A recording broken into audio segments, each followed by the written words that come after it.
നമസ്കാരം. Prime debate ആരംഭിക്കുകയാണ്.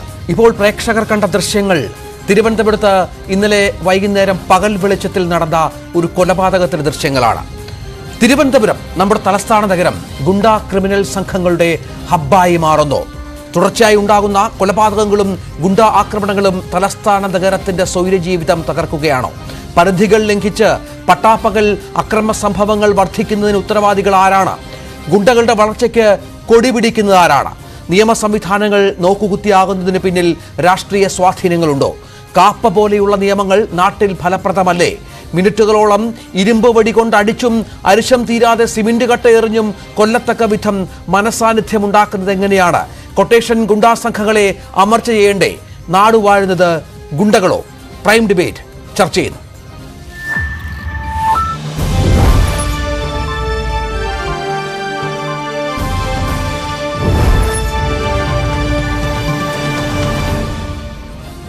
കൊച്ചിയിലെ പ്രമുഖ ഗുണ്ടാ സംഘാംഗമായ ഔറംഗസേബ് ഈ ചർച്ചയുടെ ഭാഗമാകുന്നു. കാരണം ഔറംഗസേബിന് ഈ സംഘാംഗങ്ങളുടെ പ്രവർത്തനങ്ങളെക്കുറിച്ച് ചില കാര്യങ്ങൾ പറയാനുണ്ട് എന്ന് വ്യക്തമാക്കിയിരുന്നു. ശ്രീ കൊഞ്ചിരവിള വിനോദ് പൊതുപ്രവർത്തകൻ ഈ ചർച്ചയുടെ ഭാഗമാകുന്നു. അദ്ദേഹം ഈ കൊലപാതകം നടന്ന പ്രദേശത്ത് ഇതുമായി ബന്ധപ്പെട്ട കാര്യങ്ങൾ രാവിലെ മുതൽ നമ്മുടെ മാധ്യമങ്ങളോട് വിവരിക്കുന്നുണ്ട്. ആൽബിൻ ജോർജ്, ആൽബിൻ നമുക്കറിയാം, അദ്ദേഹം നേരത്തെ ഗുണ്ടാ സംഘാംഗമായിരുന്നു, ഇപ്പോൾ മാനസാന്തരം വന്ന ഒരാളാണ്. ആൽബിൻ പുന്നപ്രയിൽ ഇപ്പോൾ ഒരു സാമൂഹ്യ സേവന കേന്ദ്രം നടത്തുകയാണ്. Shri George Joseph, retired police ഉദ്യോഗസ്ഥൻ, ഈ ചർച്ചയുടെ ഭാഗമാകുന്നു. ശ്രീ എം എൻ കാരശ്ശേരി, സാമൂഹ്യ നിരീക്ഷകൻ, ഈ ചർച്ചയുടെ ഭാഗമാകുന്നു.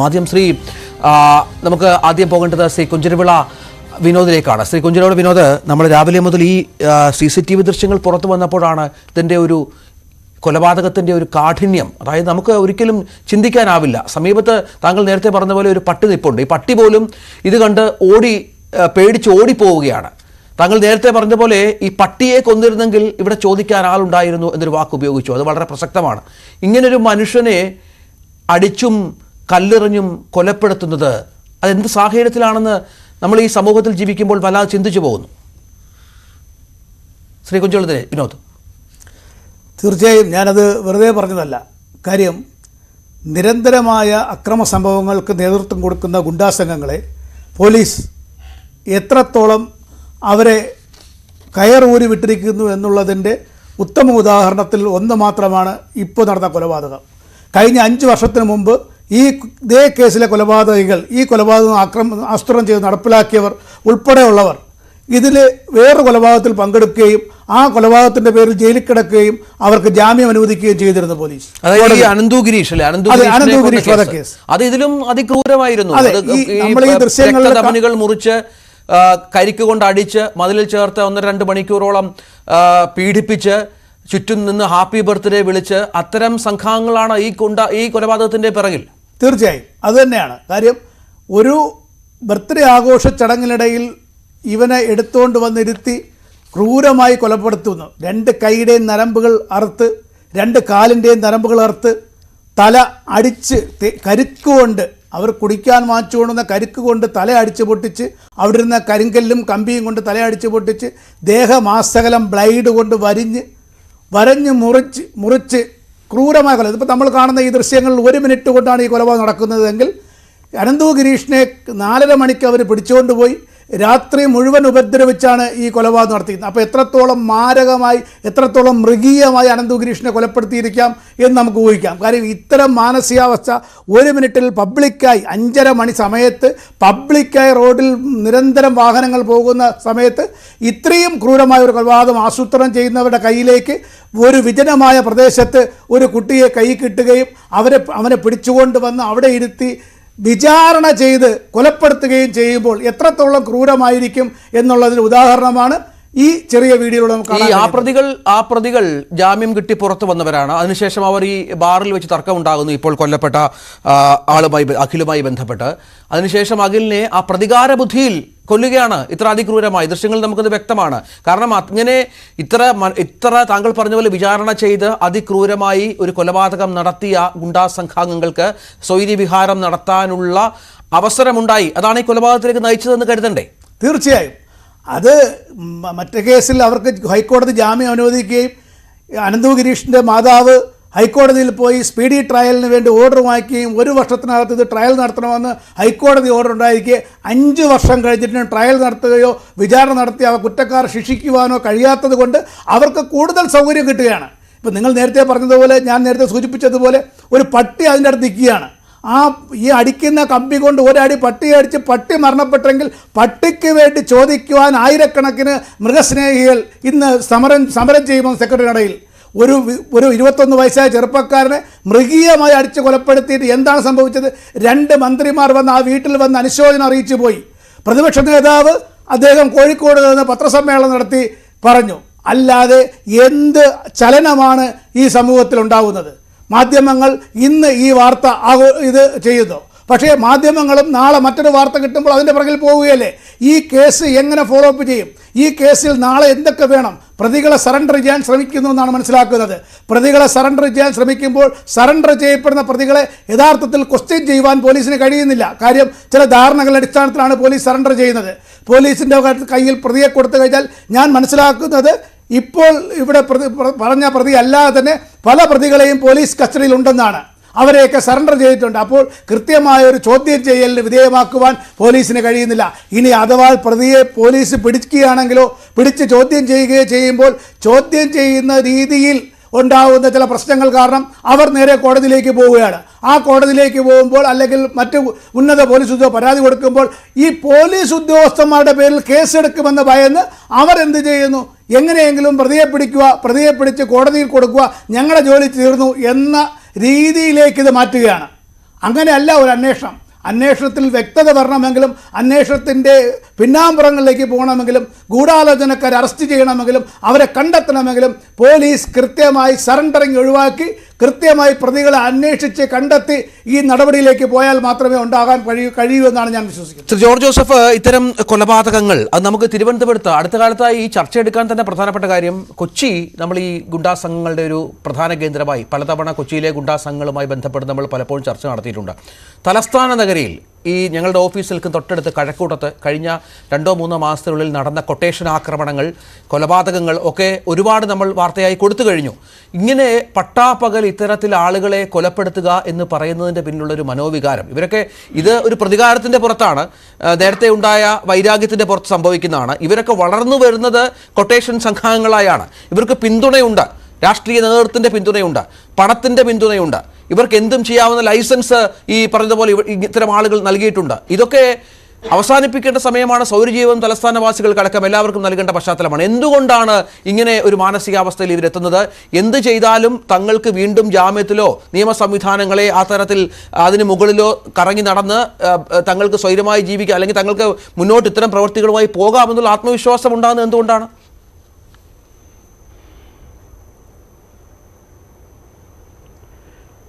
ഇവർക്ക് ജോലി ചെയ്യാതെ സാമ്പത്തികമായ നല്ല വരുമാനം, അത് ഗുണ്ടാ സംഘങ്ങളാണ് ഇവിടെ മണ്ണ് ലോബിയുടെയും മണൽ ലോബിയുടെയും പാറ ലോബിയുടെയും ആവശ്യക്കാർക്ക് ഇത് എത്തിച്ചു കൊടുക്കുന്നതെല്ലാം കേരളത്തിലെ എല്ലാ സ്ഥലങ്ങളും ഗുണ്ടകളാണ്.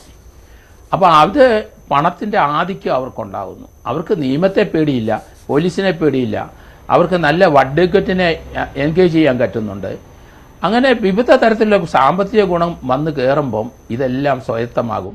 ആരെയും പേടിയില്ല. അതിനിഷ്ഠൂരമായ കൊലപാതകം നമ്മൾ ലൈവായിട്ട് കണ്ടല്ലോ. ഒരു പട്ടി അവിടെ ഒന്ന് കുരച്ച് അതുങ്ങളെ പേടിപ്പിക്കാൻ ശ്രമിക്കുന്നത് കണ്ടപ്പം അത് വളരെ ഹൃദയഭേദകമായി. ഒരു മനുഷ്യനും സഹായിക്കാനില്ലാതെ ആ റോഡിലിട്ട് തല്ലിക്കൊല്ലുകയാണ്. ആ ഓരോ അടി ഒരാൾ 10-20 പ്രാവശ്യം ആ കമ്പി കൊണ്ട് അടിക്കുകയാണ് ദേഹത്തേക്ക്. 2 കല്ലെടുത്ത് നെഞ്ചിലും ആ മുഖത്തും ഇടുന്നത് നമ്മൾ കണ്ടു. എത്ര ക്രൂരമായ കൊലപാതകം! ആരാണ് ഇത് ചെയ്യുന്നത്? ആ 3 പ്രതികളും നേരത്തെ പല കൊലക്കേസിനകത്ത് പ്രതിയാണ്. കരമന അനന്തുവിൻ്റെ കൊലപാതകമൊക്കെ നമ്മൾ വളരെയധികം ചർച്ച ചെയ്യപ്പെട്ടതാണ്. ആ കേസിലെ 2 പേരാണ് ഈ കേസ് നിർബാധം ആ കൊല ചെയ്യുന്നത്. അതിനകത്ത് 3 പേരിൽ അഖിലും വിനീതും അനന്തുവിൻ്റെ കേസിലെ പ്രതികളാണ്. അപ്പോൾ എന്താണ് ഇവർക്ക് യഥേഷ്ടം നടക്കാനായിട്ട് ഈ സമൂഹത്തിൽ നടക്കുന്നത്? അവർക്ക് ആരെയും പേടിയില്ല, നിയമത്തെ പേടിയില്ല, പണമുണ്ടെങ്കിൽ എങ്ങനെയെങ്കിലും ജാമ്യത്തിൽ ഇറങ്ങും, അടുത്ത കൊലപാതകം നടക്കും. കേസ് കാരണം നമുക്ക് അപ്രാണി കൃഷ്ണകുമാർ എന്ന് പറഞ്ഞ് നമുക്ക് 2007 എൻ്റെ ഓർമ്മയിൽ ആ പേട്ടയെ വെച്ച ഒരാളെ കൊന്നു, അപ്രാണി കൃഷ്ണകുമാറിനെ കൊന്നു. ആ കേസിലെ 2 പ്രതികൾ ഇന്ന് തിരുവനന്തപുരം സിറ്റി കൂടെ നടപ്പുണ്ട്. അവരെ LP ലോങ് പെൻഡിങ് കേസിലെ പ്രതികളായിട്ടാണ് പോലീസ് ഇട്ടിരിക്കണേ. അവരിവിടൊക്കെ തന്നെയുണ്ട്. ആരെ അവരെ അറസ്റ്റ് ചെയ്ത് ആ കേസ് 2007 ഏകദേശം 17 വർഷം മുമ്പുള്ള മർഡർ കേസിലെ ബാക്കിയുള്ള പ്രതികളെ ട്രയൽ നടത്തി 1-3 പ്രതികൾ ഇന്നും ഏകദേശം സിറ്റി കൂടെ വിഹരിക്കുന്ന കാഴ്ച കാണുകയാണ്. അപ്പം പോലീസ് അവരെ അറസ്റ്റ് ചെയ്യും. ഞാൻ പറയുന്നത് ഓരോ ജില്ലകളിലും കമ്മീഷണറും ഇവിടെ നിതിൻ രാജ് അദ്ദേഹം രംഗത്ത് വന്നിട്ടുണ്ട്, ഈ തിരുവനന്തപുരം സിറ്റിയിലെ കമ്മീഷണർ, അതുപോലെ ഓരോ ജില്ലകളിലും ഇതുപോലെ ധാരാളം മർഡർ നടന്നിട്ടുണ്ട്. ആ കേസിലെ പല പ്രതികളും ഇന്നും യഥേഷ്ടം സമൂഹത്തിൽ കൂടെ നടക്കുകയാണ്, ജാമ്യത്തിൽ ഇറങ്ങി. അപ്പോൾ ഇതേപ്പറ്റി ഒരു സ്റ്റഡി എല്ലാ ജില്ലകളിലും, പൊതു സ്റ്റഡിയല്ല ഞാൻ പറയുന്നത്, ജില്ലയിലെ SP-മാര് ഇവരുടെ കീഴിലുള്ള പോലീസ് സ്റ്റേഷനിലെ ഇതുപോലെ വാണ്ടഡായ ക്രിമിനലുകൾ, ട്രയൽ നടത്താൻ പറ്റാത്ത അവസ്ഥയിൽ കിടക്കുന്ന കേസുകൾ, ഇത് മുഴുവൻ ശേഖരിച്ചിട്ട് അവരെ ഒരു ഡ്രൈവ് നടത്തി എല്ലാത്തിനെയും അറസ്റ്റ് ചെയ്യണം. കാരണം ഒരു മർഡർ ചെയ്താൽ 90ാമത്തെ ദിവസം ട്രയൽ തുടങ്ങാനുള്ള സംവിധാനം വേണം. ആ അന്വേഷണ ഉദ്യോഗസ്ഥൻ കോടതിയിൽ പോയിരിക്കണം. അയാൾ തിരുവനന്തപുരത്ത് നിന്ന് കാസർഗോഡ് ട്രാൻസ്ഫർ ചെയ്യാൻ അയാൾ വന്നിട്ട് ആ കേസ് നടത്തണം. അതിന് കാരണം ആ ഉദ്യോഗസ്ഥനെ കാണുമ്പോഴേ സാക്ഷികൾക്ക് ഒരു ധൈര്യം ഉണ്ടാവുകയുള്ളൂ. ആ ഉദ്യോഗസ്ഥനാണ് അവരെ ചോദ്യം ചെയ്തിരിക്കുന്നത്. അങ്ങനെ ഈ ക്രിമിനൽസിനെ ശിക്ഷിപ്പിക്കാനുള്ള ധൈര്യം പോലീസ് ഉദ്യോഗസ്ഥർക്ക് ഉണ്ടാകണം. അത് പോലീസിലെ മേലധികാരികൾ അത് ശ്രദ്ധിക്കണം. കാരണം ഈ അപ്രാണി കൃഷ്ണകുമാറിന്റെ കാര്യം ഞാൻ അതാ പറഞ്ഞു. ആ കൊലപാതക കേസ് 17 വർഷം കഴിച്ചിട്ട് 1-3 പ്രതികൾ അറിയപ്പെടുന്ന ഗുണ്ടകളാണ്. അവർ ഇന്ന് ജാമ്യത്തിൽ ഇറങ്ങിയിട്ട് കോടതിയിൽ ഹാജരാകാതെ അവരെ രണ്ടുപേരുടെയും ട്രയൽ നടക്കാതെ അവർ ഇവിടെ വിഹരിക്കും. അപ്പൊ അതാണ് ഇവിടുത്തെ ക്രിമിനൽസിന് കിട്ടുന്ന പ്രോത്സാഹനം. അവരെ ഒന്നും ചെയ്യാൻ പറ്റില്ല. ഈ നമ്മുടെ നാട്ടില് പണ്ടും ഗുണ്ടകൾക്ക് ക്ഷാമം ഉണ്ടായിരുന്നില്ല. അവരെ കേടികളെന്നും റൗഡികളെന്നും ഒക്കെ വിളിച്ചിരുന്നു. നമ്മൾ ഈ പഴയ സിനിമകളിലുമൊക്കെ അവരുടെ ശൗര്യവും വീര്യവും ഒക്കെ കാണാറുണ്ട്. ഇവിടെ ഇപ്പോൾ അവരുടെ രൂപം മാറി, ഭാവം മാറി, മട്ടുമാറി, മനോഭാവം മാറി. അതെങ്ങനെ സംഭവിച്ചു എന്നുള്ളതാണ്. ഈ ദൃശ്യങ്ങൾ കണ്ടപ്പോൾ ഇങ്ങനെ നമ്മുടെ ഒരാളെ, ഒരു മനുഷ്യനെ കൊല്ലാമോ എന്നുള്ള ചിന്ത മലയാളികളായ ഒരുപാട് പേർക്ക് ഉണ്ടായിട്ടുണ്ട്. അതിപ്പോൾ എത്ര ക്രിമിനൽ കേസിലെ പ്രതിയായാലും, പറഞ്ഞ പോലെ അടിപിടി ഉണ്ടാക്കുന്ന സംഘാംഗമായാലും ക്രിമിനൽ സംഘാംഗമായാലും ഒക്കെ ഇതിനൊക്കെ ഒരു പരിധിയില്ലേ ഇത്തരം സംഗതികൾ ചെയ്യുന്നതിന് എന്നുള്ളതാണ്. താങ്കൾക്ക് എന്താണ് ഈ ദൃശ്യങ്ങൾ ഇങ്ങനെ രാവിലെ മുതൽ കണ്ടപ്പോൾ തോന്നിയത്?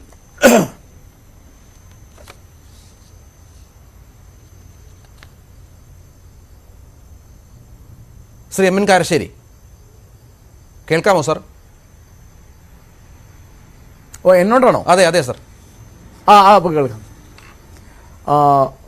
രഞ്ജിത്ത്, എൻ്റെ ഒരു അമ്പരപ്പ്, നമ്മളൊരു 50 കൊല്ലെങ്കിലുമായി ഉപയോഗിക്കുന്ന ഒരു വാക്കാണ് രാഷ്ട്രീയ കൊലപാതകം. അപ്പം രാഷ്ട്രീയം എന്ന് പറയുന്നത്, കൊലപാതകം ഒരു രാഷ്ട്രീയ പ്രവർത്തനമാണ് എന്ന് മലയാളികൾ അംഗീകരിച്ചാൽ മാത്രമേ അങ്ങനെ വാക്ക് ഉപയോഗിക്കാൻ കഴിയുള്ളൂ. അതിൻ്റെ അർത്ഥം മനസ്സിലാവുള്ളൂ. അതിൻ്റെ അർത്ഥം എല്ലാ മലയാളിക്കും മനസ്സിലാവും. രാഷ്ട്രീയ കൊലപാതകം ആലോചിച്ച് നോക്കൂ.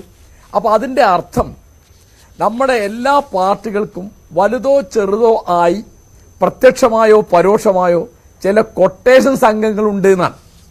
ഇവിടെ ഇപ്പോൾ ഞാൻ ഒരു പ്രത്യേക പാർട്ടിയെ മാത്രമല്ല, ഇത് കേൾക്കുന്ന ആൾക്ക് ഉദാഹരണം സ്വയം ഓർമ്മയാവും.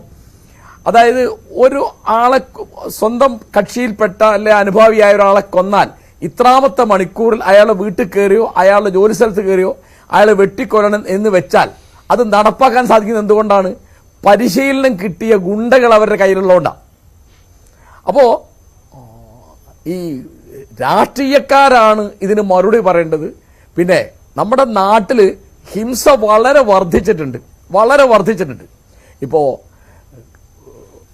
ക്രൈം, കുറ്റകൃത്യങ്ങൾ നടക്കുന്ന സംസ്ഥാനങ്ങളുടെ കൂട്ടത്തിൽ ഏറ്റവും മുകളിലൊന്നും അല്ല കേരളം. ഞാൻ വായിച്ചത് ശരിയാണെങ്കിൽ 5ാമത്തെ 6ാമത്തെ ആയിരിക്കും. ആത്മഹത്യയിൽ 4ാമത്തെ സ്ഥാനമാണ് കേരളത്തിന്. അപ്പോൾ ഞങ്ങളുടെ കുട്ടിക്കാലത്ത് വലിയ ദാരിദ്ര്യമായിരുന്നു, പട്ടിണിയായിരുന്നു. ഇന്നിപ്പോൾ ഈ സമ്പത്ത് കൂടി, സമൃദ്ധി കൂടി, സാക്ഷരത കൂടി, ആ കൂട്ടത്തിൽ ഹിംസ വളരെ കൂടി. അച്ഛനെ മകൻ തല്ലിക്കൊല്ലുന്നു, മകനെ അച്ഛൻ തല്ലിക്കൊല്ലുന്നു, കാമുകിയെ അവള് കല്യാണത്തിന് മടി കാണിക്കുമ്പോൾ അവളെ ആസിഡ് ഒഴിച്ച് കത്തിക്കുന്നു. ഇങ്ങനെ, അതായത് കാമുകന് അരിഷ്ടത്തിൽ വിഷം കൊടുക്കുന്നു, സ്വന്തം അമ്മയെ തല്ലിക്കൊല്ലുന്നു, പിന്നെ ഭർത്താവിനെ വിഷം കൊടുക്കുന്നു കാമുകന് കൂടെ പോകാൻ വേണ്ടിയിട്ട്. ഒന്നും പറയണ്ട. അതായത് ഇപ്പോൾ ഇവിടെ ഇപ്പോൾ ഈ നമുക്ക് മറക്കാറായിട്ടില്ലല്ലോ ഒരു റാഗിങ്ങിന്റെ പേരിൽ വയനാട്ടിൽ സിദ്ധാർത്ഥ എന്നൊരു കുട്ടിയെ തല്ലിക്കൊന്ന കാര്യം. അപ്പോ ഇങ്ങനെ ഇപ്പൊ ഇത്രയും അധികം വിദ്യാർത്ഥി പ്രസ്ഥാനം ഇത്ര ശക്തമായൊരു സംസ്ഥാനത്ത് റാഗിങ് ഇല്ലാതെയാക്കാൻ ഒരു സംഘടനയ്ക്കും സാധിച്ചിട്ടില്ല. എല്ലാ സംഘടനയിലെ അംഗങ്ങൾ അതിലുണ്ട്. അപ്പൊ ആലോചിച്ച് നോക്കൂ, അവര് വിദ്യാർത്ഥി യുവജന നേതാക്കന്മാർ നമ്മുടെ ചാനൽ ചർച്ചയിൽ വരുമ്പോൾ അവരുപയോഗിക്കുന്ന ഭാഷ എത്ര ധിക്കാരപരവും എത്ര ഹിംസാനിഷ്ഠമാണെന്ന് ആലോചിച്ച് നോക്കൂ. ഇപ്പോ കഴിഞ്ഞ ദിവസം ഒരു വാർത്ത വരികയാണ്, ബസ്സിൽ ചില്ലറ കൊടുക്കാത്തതിന് കണ്ടക്ടർ ഒരാളെ ഉന്തിത്തള്ളിയിട്ട് അയാൾ മരിച്ചുപോയി, ആശുപത്രിയിലാണ് മരിച്ചത്. അപ്പോൾ ഒരു ഓട്ടോറിക്ഷയിൽ ചില്ലറ ഇല്ലാത്ത തർക്കം, അല്ലെങ്കിൽ ചായപ്പീടിയയിൽ എന്തെങ്കിലും ഒരു രാഷ്ട്രീയമോ മതമോ പറഞ്ഞതിന് തർക്കം ഇപ്പോൾ ഇവിടുത്തെ മതസംഘടനകൾക്കൊക്കെ ഉണ്ടെന്ന് ഞാൻ വിചാരിക്കുന്നത്. ഞാൻ ഓർക്കുന്ന ഒരു കാര്യം, ഇപ്പോൾ 93 ജൂലൈയിൽ ചേകനൂർ മൗലവിയെ തട്ടിക്കൊണ്ടുപോയി കൊന്നിട്ട് പ്രതികളെ അറസ്റ്റ് ചെയ്യുന്നത് 7ാമത്തെ കൊല്ലമാണ്. 7 കൊല്ലം ആരും അറസ്റ്റ് ചെയ്തിട്ടില്ല. ഇപ്പോൾ മഹാരാജസിലെ അഭിമന്യുവിനെ കൊന്ന കേസിലെ 1ാം പ്രതിയെ അറസ്റ്റ് ചെയ്തിരുന്നില്ല. അതെ, കോവിഡിന്റെ കാലത്ത് ഒളിവിൽ കഴിഞ്ഞ് രക്ഷയില്ലാതായാലോ ഒന്ന് കീഴടങ്ങുകയാണ്. അപ്പോ ഈ ഞാൻ പറയുന്നത്, ഇതിന് രാഷ്ട്രീയത്തിന്റെയും മതസംഘടനകളുടെയും ഒക്കെ പിന്തുണയുണ്ട്. പോലീസിന് വെറുതെ ഈ തരത്തിൽ നിഷ്ക്രിയമാവാൻ സാധിക്കില്ല. കാരണം ഇപ്പോൾ എങ്ങനെയാണ് ഇവിടുത്തെ കൊട്ടേഷൻ എന്ന് പറഞ്ഞാൽ, ഇപ്പോൾ കോഴിക്കോട് ജില്ലയിൽ ഒരു ഭാഗത്ത്, ഞാൻ ആ സ്ഥലത്തിന്റെ പേര് പറയുന്നില്ല, ഒരു വീട്ടമ്മയെ ഒരു അന്യസംസ്ഥാന തൊഴിലാളി കൊന്ന കേസിൽ അയാളെ അറസ്റ്റ് ചെയ്തപ്പോഴാണ് മനസ്സിലാവുന്നത് ഈ വീട്ടമ്മ ഈ അതിഥി തൊഴിലാളിക്ക് കൊട്ടേഷൻ കൊടുത്തിരുന്നത് എന്തിനാണ്? അവരുടെ സുഖമില്ലാതെ കിടക്കുന്ന ഭർത്താവിന്റെ അച്ഛനെ ശ്വാസം മുട്ടിച്ച് കൊല്ലാൻ നിശ്ചയിച്ച പണം കൊടുക്കാത്തതുകൊണ്ടാണ് വീട്ടമ്മ അയാൾ കൊന്നത്. അപ്പോഴാണ് ഈ മനുഷ്യൻ സുഖടായി കിടന്ന് മരിച്ചതല്ല, ശ്വാസം പൊട്ടിച്ച് കൊല്ലപ്പെട്ടതാണ് നമുക്ക് മനസ്സിലാവുന്നത്. ഈ തരത്തിലാണ് ഇപ്പോൾ കോഴിക്കോട് ജില്ലയിൽ തന്നെ ഒരു സ്ഥലത്ത് അച്ഛനെ കൊല്ലുകയാണ്, അമ്മയും മക്കളും ചേർന്നിട്ട്. എന്താണ്? അയാൾ വേറെ കല്യാണം കഴിച്ചു ഗൾഫിൽ എന്ന് പറഞ്ഞിട്ട്. അപ്പോ ഞാൻ എവിടെയാണ് രക്ഷയുള്ളത്? ഇപ്പോ കേരളത്തിലിപ്പോ അച്ഛനമ്മമാരെ സംരക്ഷിക്കുന്ന പണി മക്കൾ എടുക്കുകയില്ല എന്നുള്ളതുകൊണ്ട് വയോജനങ്ങൾക്ക് പ്രത്യേക സംരക്ഷണം കൊടുക്കുന്ന നിയമങ്ങൾ വരികയാണ്. അപ്പോ സ്കൂളിൽ കുട്ടികളെ ശാസിക്കാൻ അധ്യാപകർക്ക് ധൈര്യമില്ല. അധ്യാപകരോട് രക്ഷകർത്താക്കൾ പറയാണ്, എന്ത് അവനോട് ഇങ്ങനെ പറയണേ, അപ്പൊ നിങ്ങൾക്ക് പറഞ്ഞൂടെ, അയ്യോ ഞങ്ങൾ പറഞ്ഞാൽ അവൻ പിണങ്ങും, അവൻ നാട് കടന്നു പോകും, കുട്ടികൾ നാളെ കണക്ക് പരീക്ഷയാണ്, നിനക്ക് കണക്കിന് നീ മോശമാണ്, ഇപ്പൊ ടി വി കാണണ്ട എന്ന് പറഞ്ഞ് അമ്മ ടി വി ഓഫാക്കിയതിന് മകള് തൂങ്ങി മരിച്ച നാടാണ് കേരളം. തൻ്റെ പ്രിയപ്പെട്ട ഫുട്ബോൾ ടീമിനെതിരായിട്ട് വരാനുള്ള ടീം സെമിയിലേക്ക് ജയിച്ചു എന്നായപ്പോൾ വയനാട്ടിൽ ഒരു ചെറുപ്പക്കാരൻ പറങ്ങിവാവിന്റെ മുകളിൽ തൂങ്ങി മരിച്ചു. ആലോചിച്ച് നോക്കൂ. അപ്പൊ മരണത്തിനൊരർത്ഥമല്ല, ജീവിതത്തിനൊരർത്ഥമല്ല, കൊലപാതകത്തിനൊരർത്ഥമല്ല. ഇതിനൊക്കെ എന്താ? ഇപ്പോ എന്റെ കുട്ടിക്കാലത്തൊന്നും ദാരിദ്ര്യം കൊണ്ട് ആരും തൂങ്ങി മരിച്ച് ഞങ്ങളാരും കേട്ടിട്ടില്ല. ഇപ്പൊ ദാരിദ്ര്യം ആ അളവിലില്ലല്ലോ, സമ്പത്തുണ്ടല്ലോ.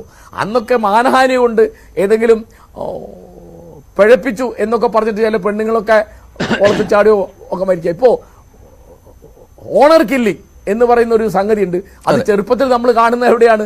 അത് ഉത്തരേന്ത്യൻ സംസ്ഥാനങ്ങളിലോ പാകിസ്ഥാനിലോ ഒക്കെ നടന്നതാണ് പത്രത്തിൽ വാർത്ത വായിക്കാം. ഇപ്പൊ ഇത് കേരളത്തിൽ സാധാരണമായി എന്റെ നാട്ടിലും കൂടി അത് വന്നു. അന്യജാതിയിൽപ്പെട്ടൊരു ചെറുപ്പക്കാരനെ പ്രേമിച്ച് കല്യാണം നിശ്ചയിച്ചപ്പോൾ ആ പെൺകുട്ടി അവളുടെ അച്ഛൻ കുത്തി കൊന്നു. ഓണർ കില്ലിംഗ് എന്ന് പറയുന്നത് ദുരഭിമാന കൊല. അപ്പോ സ്വന്തക്കാരെ കൊല്ലാൻ തന്നെ കയ്യറപ്പില്ല. അപ്പൊ എങ്ങനെയാണ് ഇപ്പൊ നമ്മുടെ സിനിമകളിലൊക്കെ എന്താ കാണുന്നത്? ഈ അക്രമമാണ്, ഈ ഹിംസയാണ്. ആരാ നമ്മുടെ നായകൻ? എല്ലാ പ്രശ്നങ്ങളും തല്ലി തീർക്കുക എന്നുള്ളതാണ്. അപ്പോ അക്രമം എന്ന് പറയുന്നത് നമ്മുടെ രാഷ്ട്രീയത്തിന്റെയും കലയുടെയും സാധാരണ സംഭവത്തിന്റെയും മതപ്രവർത്തനത്തിന്റെ ഒക്കെ ഭാഗമായിരിക്കുകയാണ്. തീർച്ചയായും അതാണ് പ്രധാനമായ ഒരു പോയിന്റ്. അതാണ് ശ്രീ കൊട്ടേഷൻ സംഘത്തിൽ അംഗമാകാരശ്ശേരി വ്യക്തമാക്കാൻ ശ്രമിച്ചതാണ്. എല്ലാ മേഖലയിലും ആ തരത്തിലുള്ള പിന്തുണയും ഈ പറഞ്ഞതുപോലെയുള്ള അത് ഇതിന്റെ ഭാഗവുമാകുന്ന പശ്ചാത്തലമുണ്ട്. ഔറംഗസേബ് കൊച്ചിയിലെ പ്രധാനപ്പെട്ട കൊട്ടേഷൻ സംഘാംഗമാണ്. ഔറംഗസീബ്, താങ്കളെ ഈ ചർച്ചയിലേക്ക് വിളിക്കാൻ ഒരു കാരണം എന്ന് പറഞ്ഞാൽ ഈ താങ്കൾ ചില കാര്യങ്ങൾ നമ്മളോട് പങ്കുവെക്കുകയുണ്ടായി പല അവസരങ്ങളിലും. ഇതെങ്ങനെയാണ് ഇത്തരം ഒരു മനോഭാവത്തിലേക്ക്? താങ്കളും രാവിലെ ദൃശ്യങ്ങൾ കണ്ടതാണ്. ഈ നിങ്ങളെപ്പോലുള്ള ആൾ എത്തുന്നത് എന്നുള്ളത് പ്രധാനപ്പെട്ട ഒരു കാര്യമാണല്ലോ. കാരണം ഇതിപ്പോൾ ഒരു പ്രതികാരത്തിൻ്റെ പുറത്താണ്. കൊട്ടേഷനിലൂടെ ഇത് വളരുന്നു. ഈ കൊട്ടേഷൻ സംഘാംഗങ്ങളായി കൊട്ടേഷൻ നടത്താനായി നിങ്ങളെ പലരും വിളിക്കുന്നു, നിങ്ങളെ ഉപയോഗപ്പെടുത്തുന്നു, നിങ്ങൾ ആ പ്രവൃത്തി ചെയ്തു കൊടുക്കുന്നു. അതിനുശേഷം അങ്ങനെ ഒരു മനോഭാവത്തിലേക്ക് നിങ്ങളും എത്തിച്ചേരുകയാണോ? ഏത് രീതിയിലും ഇപ്പോൾ ഒരു പ്രതികാരത്തിൻ്റെ പേരിലായാലും വൈരാഗ്യത്തിൻ്റെ പേരിലായാലും ഏത് രീതിയിലും ഒരു ഇരയെ, ഒരാളെ കൊലപ്പെടുത്തുക എന്ന മനോഭാവത്തിലേക്ക് നിങ്ങൾ എത്തിച്ചേരുന്നത് എങ്ങനെയാണ്? ശരിക്കും പറഞ്ഞു കഴിഞ്ഞാൽ ഈ ചാനലിലേക്ക് ഫസ്റ്റ് വിളിച്ചു കഴിഞ്ഞപ്പോ ഇവിടെ എനിക്കൊരു വന്നിരുന്ന് സംസാരിക്കാനൊരു ബുദ്ധിമുട്ടുണ്ട്. കാര്യം എന്ന് വെച്ച് കഴിഞ്ഞാൽ എല്ലാവരും ഇപ്പൊ ഗുണ്ടായിസം ഇതൊക്കെ പറഞ്ഞിട്ട് നമ്മളെ ഇപ്പൊ ഒന്ന് സംസാരിക്കുമ്പോ ഇതിൽ ശരിക്കും പറഞ്ഞ സാഹചര്യങ്ങൾ കൊണ്ട് പെട്ടുപോയതാണ്. ഒരു ചെറിയൊരു കേസിൽ പെട്ടതിന് ശേഷമാണ് ഓൾറെഡി പിന്നീട് അടുത്ത നില വിഷയം ഉണ്ടാകുന്നുണ്ടെങ്കിൽ പോലീസ് ആദ്യം വീട്ടിൽ വരിക, നമ്മളെ വന്നിട്ട് പിടിച്ചുകൊണ്ട് പോവാം. പിന്നെ നാട്ടുകാർ നിൽക്കുമ്പോൾ നമ്മൾ നാട്ടിൽ എല്ലാവരുടെ മുമ്പിൽ ഗുണ്ടായിസം എന്നുള്ളൊരു വയസ്സ് വരുന്നു. പിന്നെ ഇത് കഴിഞ്ഞിട്ട് നമ്മൾ ഇതെല്ലാം മതിയാക്കി മാറി പോകാനാണെങ്കിൽ തന്നെ പിന്നീട് വേറെ സ്ഥലത്തൊരു ജോബിനും, പല സ്ഥലത്തും ഞാൻ ജോബിന് പോയിട്ടുള്ള ആളാണ്. ജോബിന് പോയി കഴിയുമ്പോൾ എന്റെ കേസിലാണ് എന്നെ കൊണ്ടുവന്ന് പറഞ്ഞത് അവിടെ നിന്ന് മാറ്റി കൊടുക്കാം. പിന്നെ നമ്മൾ ഇതല്ലാണ്ട് വേറൊരു ഫീൽഡിലേക്ക് പോകാൻ, വേറെ ജോലിക്ക് പോകാനായിട്ട് നമുക്ക് പറ്റില്ല. കാര്യം ഓൾറെഡി കഴിഞ്ഞാൽ ഇത് ഊരി പോകാനായിട്ട് ഭയങ്കര ബുദ്ധിമുട്ടാണ്. നമ്മൾ ഇതിൽ വന്നിട്ട് വേറെ ചില നന്നായിട്ട് പോകാനാണെങ്കിൽ തന്നെ നമ്മുടെ പുറകെ നമ്മൾ ഒരുപാട് ശത്രുക്കൾ ബാക്കിലുണ്ടാവാം. പിന്നെ നമ്മൾ അവരുടെ റോട്ടിൽ കിടന്നിട്ടാണെങ്കിലും ഇതുപോലെ തന്നെ പല സാഹചര്യങ്ങളും അവർക്ക് പറ്റാം.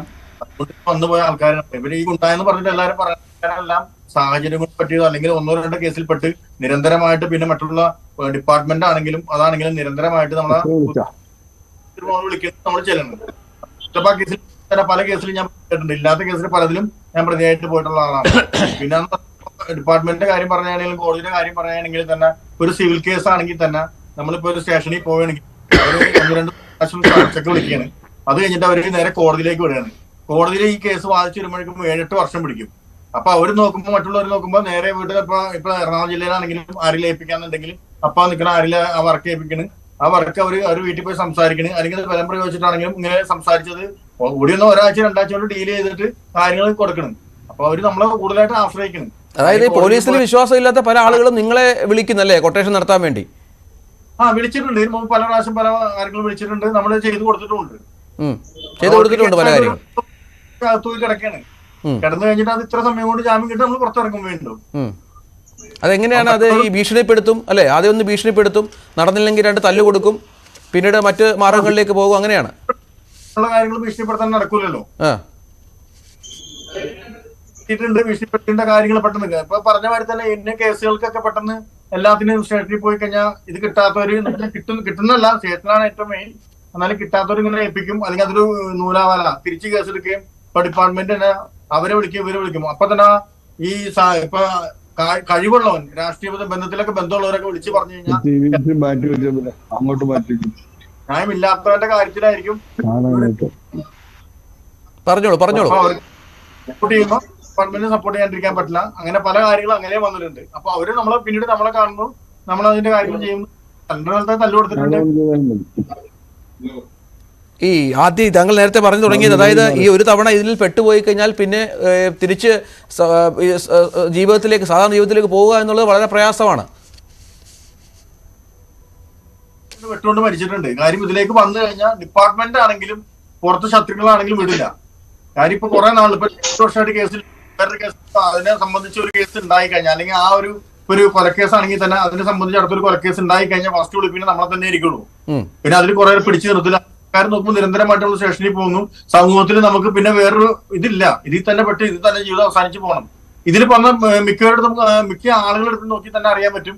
അവർക്ക് നന്നാവണമെന്ന് ആഗ്രഹമുള്ള ഒരുപാട് ആൾക്കാരുണ്ട്. ഇപ്പൊ നമ്മുടെ കൂടെ തന്നെയാണെങ്കിൽ ഇതിൽ നിന്ന് മാറിപ്പോകുന്നു ഒരുപാട് ആൾക്കാർക്ക് ആഗ്രഹമുണ്ട്. പക്ഷെ അതിനുള്ള സാഹചര്യങ്ങളൊന്നും വന്നില്ല. വീണ്ടും വീണ്ടും നിരന്തരം പ്രശ്നങ്ങളും ബഹളവും പിന്നെ അതിന് കൂടുതൽ വിഷയങ്ങളാവുമ്പോ ഓട്ടോമാറ്റിക്കായിട്ട് ഇതിലേക്ക് വീണ് പോണേണ്.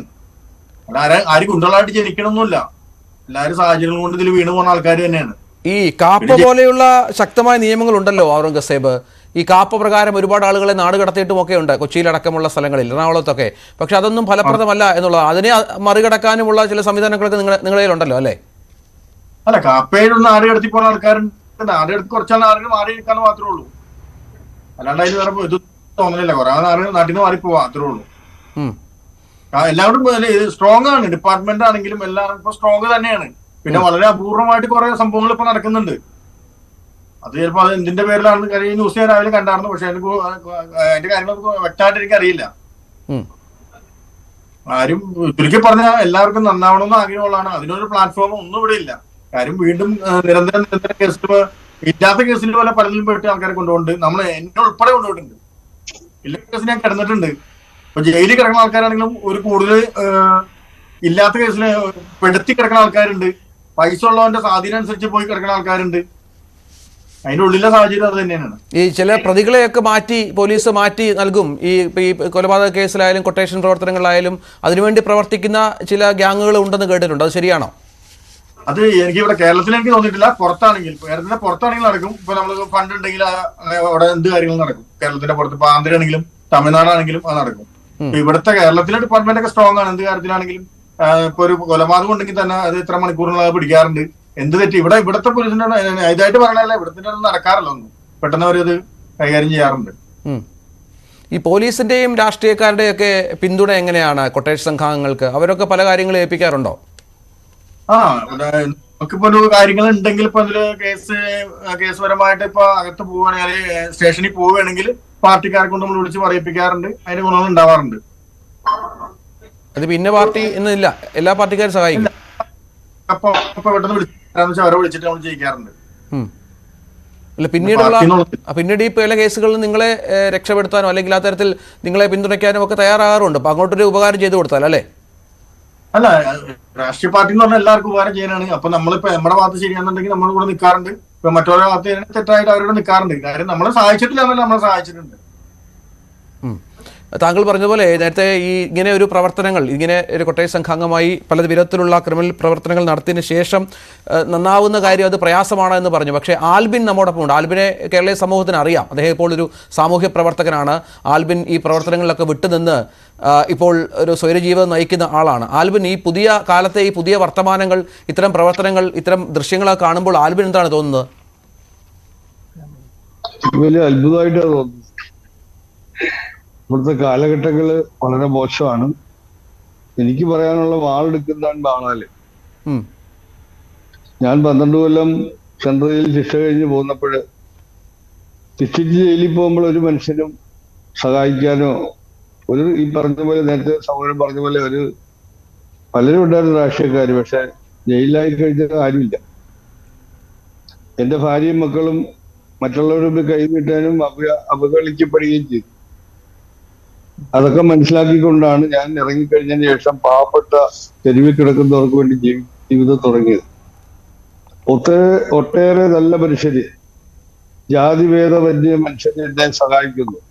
പക്ഷെ എനിക്കൊരു കാര്യം പറയാനുള്ളത്, ഈ 1997 ജനുവരി 26 ജയിലിൽ നിന്ന് പോന്നിട്ട് ഇവിടെ ഒരാളെ കൊണ്ട് ജനുവരി 30 ഒരാളെ കൊണ്ട് തുടങ്ങിയ ആശ്രമം ഇന്ന് 29 വർഷം കഴിഞ്ഞിരിക്കുക. ഇതിൻ്റെ ഇടയിൽ ഫണ്ട് ശേഖരിക്കാനോ കള്ളപ്പണം വെളുപ്പിക്കാനോ അതുപോലെ ഹോസ്പിറ്റൽ വഴി ഒന്നും പോയിട്ടില്ല. ഒരു നല്ല അക്ഷാപറമ്പിലെ മാത്തുകുഞ്ഞറിയ സാർ ഒരു കെട്ടിടം വെച്ച് വന്നു. നേരത്തെ അദ്ദേഹം പറഞ്ഞതുപോലെ എന്നെ വളർത്താൻ കത്തോലിക്ക സഭയിലുള്ള അച്ഛന്മാരും സിസ്റ്റേഴ്സും ഒക്കെ ഉണ്ടായിരുന്നു. എനിക്ക് ഉപദേശം പറയാൻ, എൻ്റെ കുടുംബത്തെ ആശ്വസിപ്പിക്കാൻ. അപ്പോൾ അങ്ങനെ പോയപ്പോൾ ഇന്നെനിക്ക് പറയാനുള്ള മദ്യത്തിനും മയക്കുമരുന്നിനും അടിമയായി തലക്ക് വെളിവില്ലാതെ പ്രാന്തന്മാരെ പോലെ ചെയ്തു കൂട്ടുന്ന പ്രവൃത്തിയാണ്. അന്ന് ഞാനിങ്ങനെ പല കുറ്റകൃത്യങ്ങളും ചെയ്യുമെങ്കിലും പോലീസിന് എനിക്ക് പേടിയായി. പോലീസ് രാത്രിയൊക്കെ അറസ്റ്റ് ചെയ്യാൻ വരുമ്പോൾ ഞാൻ പിടികൊടുക്കാതെ രക്ഷപ്പെടുന്നതും ഓടുന്ന പേടിയൊക്കെ ഉണ്ടായിരുന്നു. ഇപ്പൊ അങ്ങനെയല്ല. ഇപ്പൊ പോലീസിന് ഭയമില്ല. ഈ മദ്യവും മയക്കുമരുന്നിനും അടിമയായി കഴിഞ്ഞാൽ അവരെ ഭയമില്ല. അവർക്ക് സ്വാതന്ത്ര്യമായിട്ട് പോലീസിനെ ഒരു കുറ്റവാളി പിടിക്കാനോ അവരെ ചോദ്യം ചെയ്യാനുള്ള പറ്റാത്ത പരുവത്തിലാണ് രാഷ്ട്രീയ സ്വാധീനം. അത് കാരണം പോലീസിനെ കുറ്റപ്പെടേണ്ട കാര്യമില്ല. അവരെ പരിപൂർണമായിട്ട് വിട്ടിട്ട് കുറ്റവാളികളെ ആരാണെങ്കിലും എത്ര വലിയ കുറ്റവാളികളാണെങ്കിലും അറസ്റ്റ് ചെയ്യാനും ചോദ്യം ചെയ്യാനുള്ള അനുവാദം ഉണ്ടാക്കണം അവർക്ക്. ഇതിപ്പോ ഒരാളെ അറസ്റ്റ് ചെയ്യാനോ ചോദിക്കാനോ എന്നെ ഉരുട്ടിയിട്ടുള്ളതാണ്. എന്റെ ക്രൈംബ്രാഞ്ച് കൊണ്ട് ഉരുട്ടിയിട്ടുള്ള 19/1/82 ബന്ദിൽ കേരള ബന്ദ് എന്നെ ഉരുട്ടിയിട്ടുള്ള. ഒരുപാട് സംഭവങ്ങൾ എന്റെ ശരീരത്തിൽ പോലീസ് ചെയ്ത കേസുകളിലേക്ക് ഒലക്ക വെച്ചിട്ട് കെട്ടി ചാടിച്ച് മതിരിക്കിട്ട് വിട്ടിട്ടുള്ളതാണ്. ദൈവാനുഗ്രഹം കൊണ്ടാണ് ഞാനിപ്പോഴും ജീവിക്കുന്നത്. അന്ന് പോലീസ് ക്രൈംബ്രാഞ്ചിലൊക്കെ കൊണ്ട് Alappuzha crime branch, south, north, special branch കൊണ്ട് എന്റെ കർണക്കല്ലൊക്കെ തല്ലിപ്പൊടിച്ച. അന്ന് ചോദ്യം ചെയ്യാൻ മുട്ടയടിച്ച് മീശ പിടിച്ച് ആലപ്പുഴ കൊണ്ടുവന്ന് ഏറ്റവും വലിയ റൗഡിയാണെന്ന് പറഞ്ഞ് ജീപ്പെ കെട്ടിയിട്ട് മാപ്പ് ചോദിപ്പിച്ചതാ. ഓരോ കവലയിൽ കൊണ്ടുനടന്നു. ഞാൻ ജയിലിൽ പോകുമ്പോൾ 105 ക്രിമിനൽ കേസ് പ്രതിയായ എനിക്ക് 21 കേസ് ആകുമ്പോഴാണ് കൊലക്കേസ് ശിക്ഷിച്ച് ഞാൻ ജയിലിൽ പോകുന്നത്. അപ്പൊ എനിക്ക് ഈ കാണുമ്പോൾ പറയാനുള്ളത്, മാനസാന്തപ്പെട്ട് അവനവന് കൊള്ളാം, അവനവന്റെ കുടുംബത്തിന് കൊള്ളാം. ഒരു അസുഖം പിടിച്ച് കൈകാലം ഒടിഞ്ഞോ ഇങ്ങനെ തിരിച്ചു കിട്ടും. എനിക്കെന്റെ ശരീരത്തിൽ മൊത്തം 28ഓളം വെട്ടും കുത്തും ഒക്കെ ഉള്ള അങ്ങീരം പോലെ കുറച്ചുകൊണ്ട് മനുഷ്യ. പക്ഷെ ദൈവാനുഗ്രഹങ്ങൾ കൊണ്ടാണ്, കർത്താവിന്റെ അനുഗ്രഹം കൊണ്ട് ഞാൻ ജീവിച്ചിട്ടില്ല. അത് സത്യമായ ഒരു കാര്യമാണ്. അതുകൊണ്ട് എന്നെ വളർത്തുവാൻ കത്തോലിക്ക സഭയിലെ അച്ഛന്മാര് കുമ്പസാരിക്കുവാനും ഇപ്പോഴും എന്നെ സഹായിക്കുവാനും എനിക്ക് ഉപദേശങ്ങൾ പകരാനും ആഴ്ച പോയി കുമ്പസാരിക്കാനൊക്കെ എനിക്ക് സാധിക്കുന്നു. അതുപോലെ ഈ സമൂഹത്തുള്ള എല്ലാവരും, ഈ ഗുണ്ടകളായിട്ടുള്ളവർ ആരും ഗുണ്ടകളായിട്ട് ജനിക്കുന്നില്ല. അവരെയൊക്കെ നല്ല ഉപദേശം കൊടുത്ത്, അവർക്ക് വലിയ പാർപ്പിടമൊക്കെ കൊടുത്ത്, ക്ലാസ്സുകൾ കൊടുത്ത് അവരെ ബോധവാന്മാരാക്കണം. ശരി ശരി അത് പ്രധാനപ്പെട്ട കാര്യമാണ്. ശ്രീ ദിനേശ്, ശ്രീ വിനോദ്, ഇവിടെ ഈ പറഞ്ഞതുപോലെ നേരത്തെ നമ്മൾ പറഞ്ഞത് ഈ നേരത്തെ നടന്ന അനന്തു ഗിരീഷിന്റെ കൊലപാതകവുമായി ബന്ധപ്പെട്ടാണ്. പക്ഷേ അതിന്റെ ഈ കുറ്റപത്രമൊക്കെ 56 ദിവസം കൊണ്ട് നൽകി എന്നാണ് മനസ്സിലാക്കുന്നത്. പക്ഷേ ട്രയലുമായി ബന്ധപ്പെട്ട ചില കാലതാമസമൊക്കെ ഉണ്ട്. അതിനുശേഷം അവർ ജാമ്യത്തിൽ ഇറങ്ങുന്നു. അങ്ങനെ നമ്മൾ ഈ നിയമ സംവിധാനവുമായി ബന്ധപ്പെട്ട് ഒരുപാട് കാര്യങ്ങളുണ്ട്. നിയമം ശക്തമായി പ്രവർത്തിക്കുന്നുണ്ട് എന്ന് പറയുന്നു, പോലീസ് ഇടപെടുന്നുണ്ട്, പ്രതികളെയൊക്കെ വളരെ പെട്ടെന്ന്. ഇപ്പോൾ ഈ കേസിൽ തന്നെ ആദ്യത്തെ പ്രതിയെ ഇതിനകം പിടിച്ചു കഴിഞ്ഞു എന്നാണ് നമുക്ക് ലഭിക്കുന്ന വിവരം. പക്ഷെ അപ്പോഴും ഇവരെ ആരെയും പേടിയില്ല എന്നൊരു പശ്ചാത്തലം ഒരുങ്ങുന്നു. എന്തുകൊണ്ടാണ് അങ്ങനെ സംഭവിക്കുന്നത് എന്നുള്ളതല്ലേ? എന്ത് സ്വാധീനമാണ്, എന്ത് പിന്തുണയാണ് ഇവർക്ക് ലഭിക്കുന്നത് ഇത്തരം കാര്യങ്ങളിൽ നിന്നും പ്രധാനമല്ലേ? ഈ ക്രിമിനൽ സംഘാംഗങ്ങൾക്കും ഈ ലഹരി മാഫിയാക്കാർക്കും എല്ലാ രീതിയിലുള്ള പിന്തുണയും കിട്ടുന്നു. അത് രാഷ്ട്രീയ നേതൃത്വത്തിൽ നിന്നായാലും പോലീസിൻ്റെ ഭാഗത്തു നിന്നായാലും ഒക്കെയുള്ള പിന്തുണകൾ എപ്പോഴും കിട്ടിക്കൊണ്ടിരിക്കുന്നു. അവരെ അറസ്റ്റ് ചെയ്യുമ്പോൾ തന്നെ ഈ അറസ്റ്റ് ഉണ്ടാവുന്നത് അത് അറസ്റ്റ് എന്ന രീതിയിലല്ല അതുണ്ടാവുന്നത്. സാധാരണ പോലീസ് കുറ്റവാളികളെ ഓട്ടിച്ചിട്ട് പിടിച്ച് അന്വേഷിച്ച് പോയി എവിടെയാണുള്ളത് പിടിക്കുകയാണ്. പക്ഷേ ഇപ്പോൾ നടക്കുന്നത് സറണ്ടറിങ് ആണ്. ഒരു പ്രതി ഉണ്ടായാൽ ആ പ്രതിയെ ഞാൻ ഇന്ന പ്രതിയുടെ ആളാണ്, ഞാൻ തരാം എന്ന് പറഞ്ഞ് ഒന്നുകിൽ രാഷ്ട്രീയക്കാരനോ അല്ലെങ്കിൽ വക്കീലോ പോലീസോ ഒക്കെ കൊണ്ടുവന്ന് ഇവരെ സറണ്ടർ ചെയ്യും. അത് സറണ്ടർ ചെയ്ത് കഴിഞ്ഞാൽ ഒരു പ്രതിയെ പോലീസിന് ക്വസ്റ്റ്യൻ ചെയ്യാൻ കഴിയുന്നില്ല. ഇപ്പോൾ ഓട്ടിച്ചിട്ട് പിടിക്കുന്ന പ്രതികളെപ്പോലും പോലീസിന് ക്വസ്റ്റ്യൻ ചെയ്യാൻ കഴിയുന്നില്ല. കാര്യം ഇന്ന് എൻ്റെ അടുത്ത് ഒരു അടുത്ത സുഹൃത്തായ ഉദ്യോഗസ്ഥൻ പറഞ്ഞത്, നിങ്ങളൊക്കെ ഇത് പറഞ്ഞാൽ എങ്ങനെ ചെയ്യാൻ പറ്റും? ഞങ്ങൾ ഒരു പ്രതിയെ പിടിച്ച് കൊണ്ടുവന്ന് അവനെ ഒന്ന് ചോദ്യം ചെയ്താൽ അവൻ ജാമ്യം എടുക്കാൻ അല്ലെങ്കിൽ പോലീസ് മജിസ്ട്രേറ്റ് കോടതിയിൽ സറണ്ടർ ചെയ്യുമ്പോൾ അവൻ കോടതിയിൽ പറയുകയാണ് എന്നെ ഉപദ്രവിച്ചു, എന്നെ ശാരീരികമായി പീഡിപ്പിച്ചു എന്ന് പറഞ്ഞാൽ അവൻ്റെ ഈ ഉദ്യോഗസ്ഥൻ്റെ പേരിൽ കേസെടുക്കുകയാണ്. ഈ ഉദ്യോഗസ്ഥൻ്റെ പേരിലേക്ക് വകുപ്പ് എന്നുള്ള നടപടി മാത്രമല്ല, ക്രിമിനൽ കേസിൽ ഉദ്യോഗസ്ഥനെ പ്രതിയാക്കുന്നു. അപ്പോൾ എങ്ങനെ ഞങ്ങൾ ജോലി ചെയ്യും എന്നാണ് ഉദ്യോഗസ്ഥർ ഞങ്ങളോട് ചോദിക്കുന്നത്. അപ്പോൾ ഈ സിസ്റ്റത്തിൻ്റെ കംപ്ലയിൻ്റാണ്. ഈ സിസ്റ്റത്തിലൊരു വലിയ കുഴപ്പം സംഭവിച്ചിട്ടുണ്ട്. 67 ദിവസം കൊണ്ട് 52 അല്ല 67 ദിവസം കൊണ്ട് അനന്തു ഗിരീഷ് വധക്കേസിലെ കുറ്റപത്രം സമർപ്പിച്ചു. അനന്തഗിരി വധക്കേസിലെ കുറ്റപത്രം 67 സമർപ്പിച്ചെങ്കിലും ഹൈക്കോടതി 130 ദിവസം കഴിഞ്ഞപ്പോൾ പ്രതിക്ക് ജാമ്യം കൊടുക്കുകയാണ്. 1-2 പ്രതിക്ക് ജാമ്യം കൊടുത്തു കഴിഞ്ഞാൽ പിന്നെ അതിൻ്റെ തുടർച്ചയായി മറ്റു പ്രതികൾക്ക് ജില്ലാ കോടതികൾ ജാമ്യം കൊടുക്കുകയാണ്. അപ്പോൾ ഈ പ്രതികൾ വീണ്ടും വെളിയിറങ്ങുന്നു. ഇവർക്ക് വേറൊരു ഉപദ്രവം ഉണ്ടാകുന്നില്ല. ജയിലിനകത്തും എല്ലാവിധ സൗകര്യങ്ങളും കൂടി അവർ ജീവിക്കുകയാണ്. അവർക്ക് എല്ലാവിധ സൗകര്യങ്ങളും ജയിലിൽ കിട്ടുമ്പോൾ അവർ അവിടെ നിന്ന് പുറത്തിറങ്ങുമ്പോഴും അവർക്ക് എല്ലാവിധ സൗകര്യങ്ങളോട് കൂടി കൂടുതൽ ആളുകൾ, ഇപ്പം നമ്മുടെ ക്വസ്റ്റ്യൻ തന്നെ അതാണ്, ഗുണ്ടാസംഘങ്ങൾക്ക് പിടിയിലാവുകയാണ് തലസ്ഥാനം. ഗുണ്ടാസംഘങ്ങൾ വാഴുകയാണ്. തീർച്ചയായും തലസ്ഥാനം ഗുണ്ടാസംഘങ്ങൾ വാഴുകയാണ്. എന്തെന്ന് പറഞ്ഞാൽ ഇത്തരം ക്രിമിനൽ കേസുകൾ പ്രതിയായി അവർ വെളിയിലിറങ്ങുമ്പോൾ അവർക്ക് മണൽ മാഫിയക്കാർ അവർ സമീപിക്കുന്നു. എൻ്റെ വീട്ടിൻ്റെ അടുത്ത മണൽ നിമത്തണം, വയൽ നിമത്തണം അവർ സമീപിക്കുന്നു. കഞ്ചാവ് കൊണ്ടുവരാൻ സഹായിക്കണം, ലഹരി മാഫിയ കച്ചവടത്തിന് സഹായിക്കണം, MDMA കച്ചവടത്തിന് സഹായിക്കണമെന്ന് പറഞ്ഞ് ഇവരെ സമീപിക്കുന്നു. ഇവർ വെറുതെയാണോ സഹായിക്കുന്നത്? ഇവിടെ പ്രമുഖനായ ഒരു ഗുണ്ട ഒരു വയൽ നികത്തുന്ന സ്ഥലത്ത് സന്ദർശനം നടത്തണമെങ്കിൽ അവന് 1 ലക്ഷം രൂപ കൊടുക്കണം. ഒരു വിസിറ്റ് നടത്തിയാൽ ആ വിസിറ്റിൽ കൂടി ഈ നികത്ത് നിൽക്കുന്ന അല്ലെങ്കിൽ ആ ബിൽഡർ അവർ നാട്ടിൽ മുഴുവൻ പറയും ഇന്ന ആളുടെ കെയർ ഓഫിലാണ് നടത്തുന്നത്, ഇന്ന ആളാണത് കൈകാര്യം ചെയ്യുന്നത് പറയുമ്പോൾ പിന്നെ മറ്റുള്ള ആളുകളൊന്നും ചെറിയ ആളൊന്നും അങ്ങോട്ട് തിരിഞ്ഞു നോക്കത്തില്ല. ഇവിടെ ഈ കുറ്റവാളികൾ ഇവർ 5 കൊല്ലത്തിന് മുമ്പ് കുട്ടികളായിരുന്നു. ഇവർ അന്ന് ജാമ്യം കിട്ടുമ്പോൾ കോടതി പറഞ്ഞത് ഇവർക്ക് നിലവിൽ വലിയ കേസുകളിലൊന്നും പ്രതി അല്ലായിരുന്നു പറഞ്ഞാണ് ഹൈക്കോടതി ജാമ്യം കൊടുക്കുന്നത്. ഈ കൊലപാതകത്തിൽ അനന്തു ഗിരീഷ് കൊലക്കേസിൽ ഹൈക്കോടതി ജാമ്യം കൊടുക്കുമ്പോൾ ഹൈക്കോടതി കണ്ടെത്തിയാൽ ഇവരിൽ പലരും 1ാമത്തെ കേസിൽ പ്രതിയാണ്. പല ആളുകളും ചെറിയ ക്രിമിനൽ കേസുകളെ പ്രതിയായിട്ടുള്ളൂ, ഗ്രാവിറ്റി കൂടിയ കേസുകളൊന്നും പ്രതിയായില്ലെന്ന് പറഞ്ഞാണ് ഹൈക്കോടതി ജാമ്യം കൊടുക്കുന്നത്. ഇപ്പോൾ എന്താ സംഭവിച്ചത്? ഈ കേസിന് ശേഷം നിരവധിയായ കേസുകളിൽ ഇവർ പ്രതിയാവുകയാണ്. ഈ അഖിലിനെ കൊല്ലാൻ തന്നെ കാരണം എന്താണ്? 26-ാം തീയതി ഇലക്ഷൻ്റെ അന്ന് വൈകുന്നേരം പാപ്പനംകോട് ബാറിന് മുമ്പിൽ വെച്ചുണ്ടായ ചെറിയൊരു സംഘർഷം. ആ സംഘർഷം യഥാർത്ഥത്തിൽ പോലീസിൽ പോലും റിപ്പോർട്ട് ചെയ്തിട്ടില്ല, സ്പെഷ്യൽ ബ്രാഞ്ച് പോലും റിപ്പോർട്ട് ചെയ്തിട്ടില്ല. നേമം പോലീസ് സ്റ്റേഷൻ പരിധി നടക്കുന്ന കേസിൽ ആ കേസ് എടുത്തിട്ടില്ല. പോലീസ്, നേമം സ്റ്റേഷൻ ഉൾപ്പെടെയുള്ള സ്പെഷ്യൽ ബ്രാഞ്ച് ഉൾപ്പെടെയുള്ള സംവിധാനങ്ങൾ ഈ അന്ന് നടന്ന ഇലക്ഷൻ്റെ അന്ന് നടന്ന സംഭവത്തെപ്പറ്റി അറിയുന്നത് ഇന്നലെ രാത്രി ഇതേ സമയത്ത് ഈ കൊലപാതകം നടന്നതിന് ശേഷമാണ്.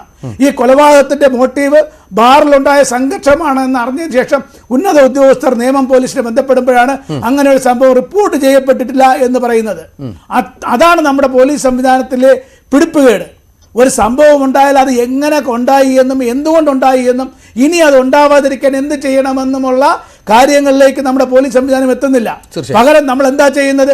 നമ്മളൊരു സംഭവം നടക്കുന്നു, ഒരു കൊലപാതകം നടന്നു കഴിഞ്ഞാൽ 1 or 2 പ്രതികളെ അറസ്റ്റ് ചെയ്യുന്നു, സറണ്ടർ ചെയ്യിപ്പിക്കുന്നു. അറസ്റ്റ് എന്ന് അതായത് ഇത് ഉണ്ടാകാതിരിക്കാൻ, ഇത്തരം സംഭവങ്ങൾ ഉണ്ടാകാതിരിക്കാനുള്ള, മനുഷ്യജീവനുകൾ നഷ്ടപ്പെടുത്താതിരിക്കാനുള്ള പ്രിക്കോഷൻ എടുക്കുന്നില്ല പോലീസ്. അതാണ് പോലീസിന്റെ ഒരു പ്രധാന ഡ്യൂട്ടിയാണ്. ശ്രീ ജോർജ് ജോസഫ്, അത് വളരെ പ്രധാനമാണല്ലോ. ഒപ്പം നമുക്ക് ഈ സിബി മാത്യു സാറാണെന്ന് ഓർമ്മയുണ്ട്, ഗുണ്ട ആക്ട് അടക്കം കൊച്ചിയിൽ നടപ്പിലാക്കിയത് ഫലപ്രദമായിരുന്നു. പലരുടെയും പണി അവസാനിച്ചത് ആ സമയത്താണ്.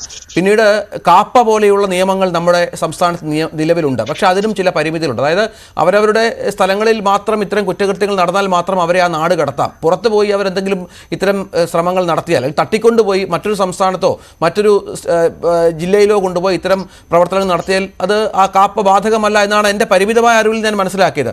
അങ്ങനെ ചില കാര്യങ്ങളും ഈ നിയമ സംവിധാനങ്ങളുമായി ബന്ധപ്പെട്ടുണ്ടല്ലോ, അതിൻ്റെ പരിമിതികളും ഉണ്ടല്ലോ. ഒപ്പം ശ്രീ വിനോദ് പറഞ്ഞ പോലെ പോലീസിൻ്റെ ചില പരിമിതികൾ ഇത്തരം കാര്യങ്ങളിലുണ്ടല്ലോ, ഈ ഗുണ്ടകളെ മർദ്ദിക്കുന്ന അല്ലെങ്കിൽ ഇവരുമായി ബന്ധപ്പെട്ട കാര്യങ്ങൾ ചോദ്യം ചെയ്യുന്നതിലും മറ്റും.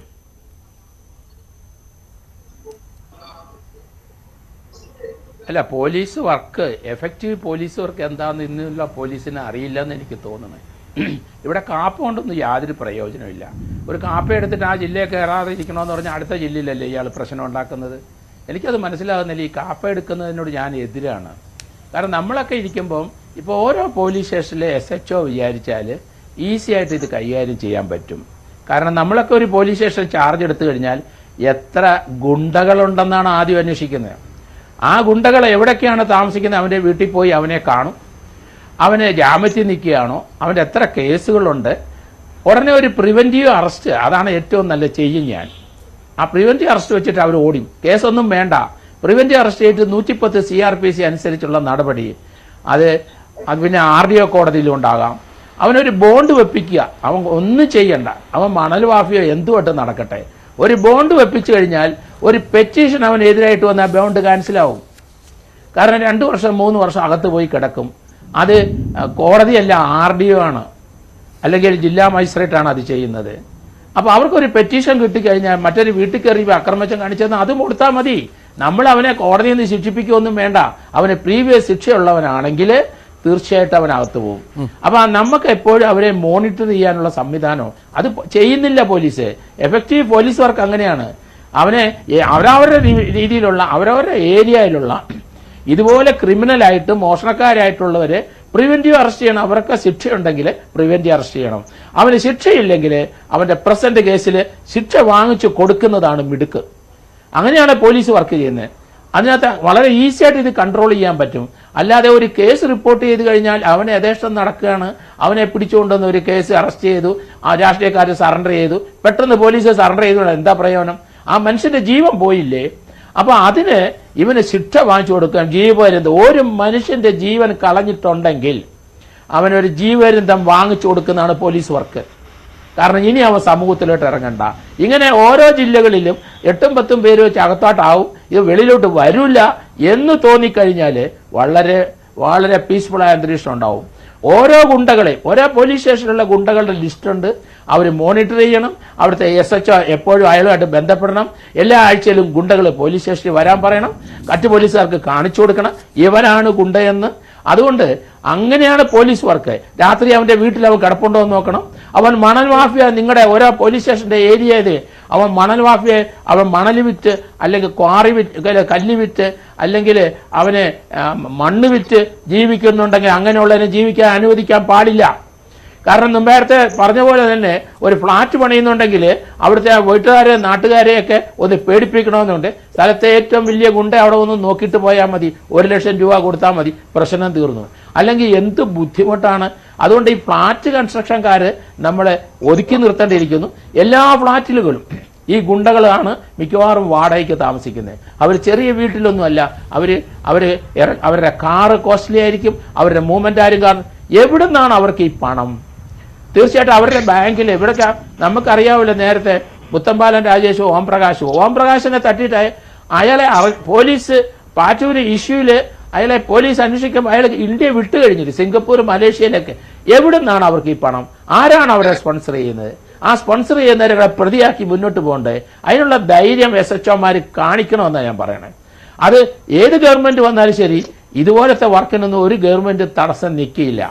എന്നാൽ ഈ ഗവൺമെന്റ് വന്ന ശേഷം 59 പോലീസ് ഉദ്യോഗസ്ഥന്മാര് ഗുണ്ടകളും മറ്റവരുമായിട്ട് അടുപ്പമുണ്ടെന്ന് കണ്ടിട്ട് 22 പേരെ പിരിച്ചുവിട്ട സംഭവമുണ്ട്. നമ്മളത് മറന്നു പോകരുത്. അതുകൊണ്ട് പോലീസ് ഉദ്യോഗസ്ഥന്മാര് അതുപോലെയുള്ളവരെല്ലാം പുറത്തു പോയി കഴിഞ്ഞിരിക്കുന്നു മിക്കവാറും. അതുകൊണ്ട് നല്ല ഉദ്യോഗസ്ഥന്മാർ തന്നെയാണ്. അവരെ കൊണ്ട് ജോലി ചെയ്യാൻ മേലുദ്യോഗസ്ഥന്മാർ തയ്യാറാകണം. ശരി, തിരിച്ചു വരാം. ശ്രീ MN കാരശ്ശേരി, ഇവിടെ ഈ ഔറംഗസീബിൻ്റെ അഭിമുഖം നമ്മളാണ് ആദ്യം നമ്മുടെ കൊച്ചിയിലെ ടോമാണ്, ഞങ്ങളുടെ ബ്യൂറോ ഹെഡ് ടോമാണ് ആദ്യം നൽകുന്നത്. അതിനുശേഷം ടോം ഒരു അനുഭവം എന്നോട് പങ്കുവെക്കുകയായിരുന്നു. ഒരു പാലക്കാട് നിന്ന് ഒരു സ്ത്രീ ടോമിനെ വിളിച്ചു. ഈ ഔറംഗസേബിന് നമ്പർ വേണമെന്ന് പറഞ്ഞു. പക്ഷെ നമ്പർ ടോം നേരിട്ട് കൊടുത്തില്ല. അത് ആ സ്ത്രീ പറഞ്ഞത് അവിടെ അവർക്കൊരു ആവശ്യമുണ്ട്, അവരുടെ വീട്ടിൽ ചില പ്രശ്നങ്ങളുണ്ട്. അപ്പോൾ ഈ ഔറംഗസേബ് വഴി അത് പരിഹരിക്കണം, ഔറംഗസേബിനെ അത് ഉപയോഗപ്പെടുത്തണം എന്നുള്ള രീതിയിലാണ്. അത് ഞങ്ങൾക്കന്ന് വളരെ കൗതുകകരമായി തോന്നി. മറ്റൊന്നുമല്ല, അവർക്ക് നമ്മുടെ നാട്ടിലെ നിയമ സംവിധാനങ്ങളിലോ പോലീസിലോ മറ്റു കാര്യങ്ങളിലോ ഒന്നും വിശ്വാസമില്ല. അവർക്ക് ഔറംഗസേബിനെയാണ് കുറച്ചുകൂടി വിശ്വാസം. അങ്ങനെ ഒരു മനോഭാവം എങ്ങനെ സംഭവിക്കുന്നു? അത് നമ്മുടെ സംവിധാനങ്ങളുടെ വിശ്വാസ്യതയില്ലായ്മ അത് വർദ്ധിക്കുന്നതിൻ്റെ ഒരു പശ്ചാത്തലം കൂടിയല്ലേ?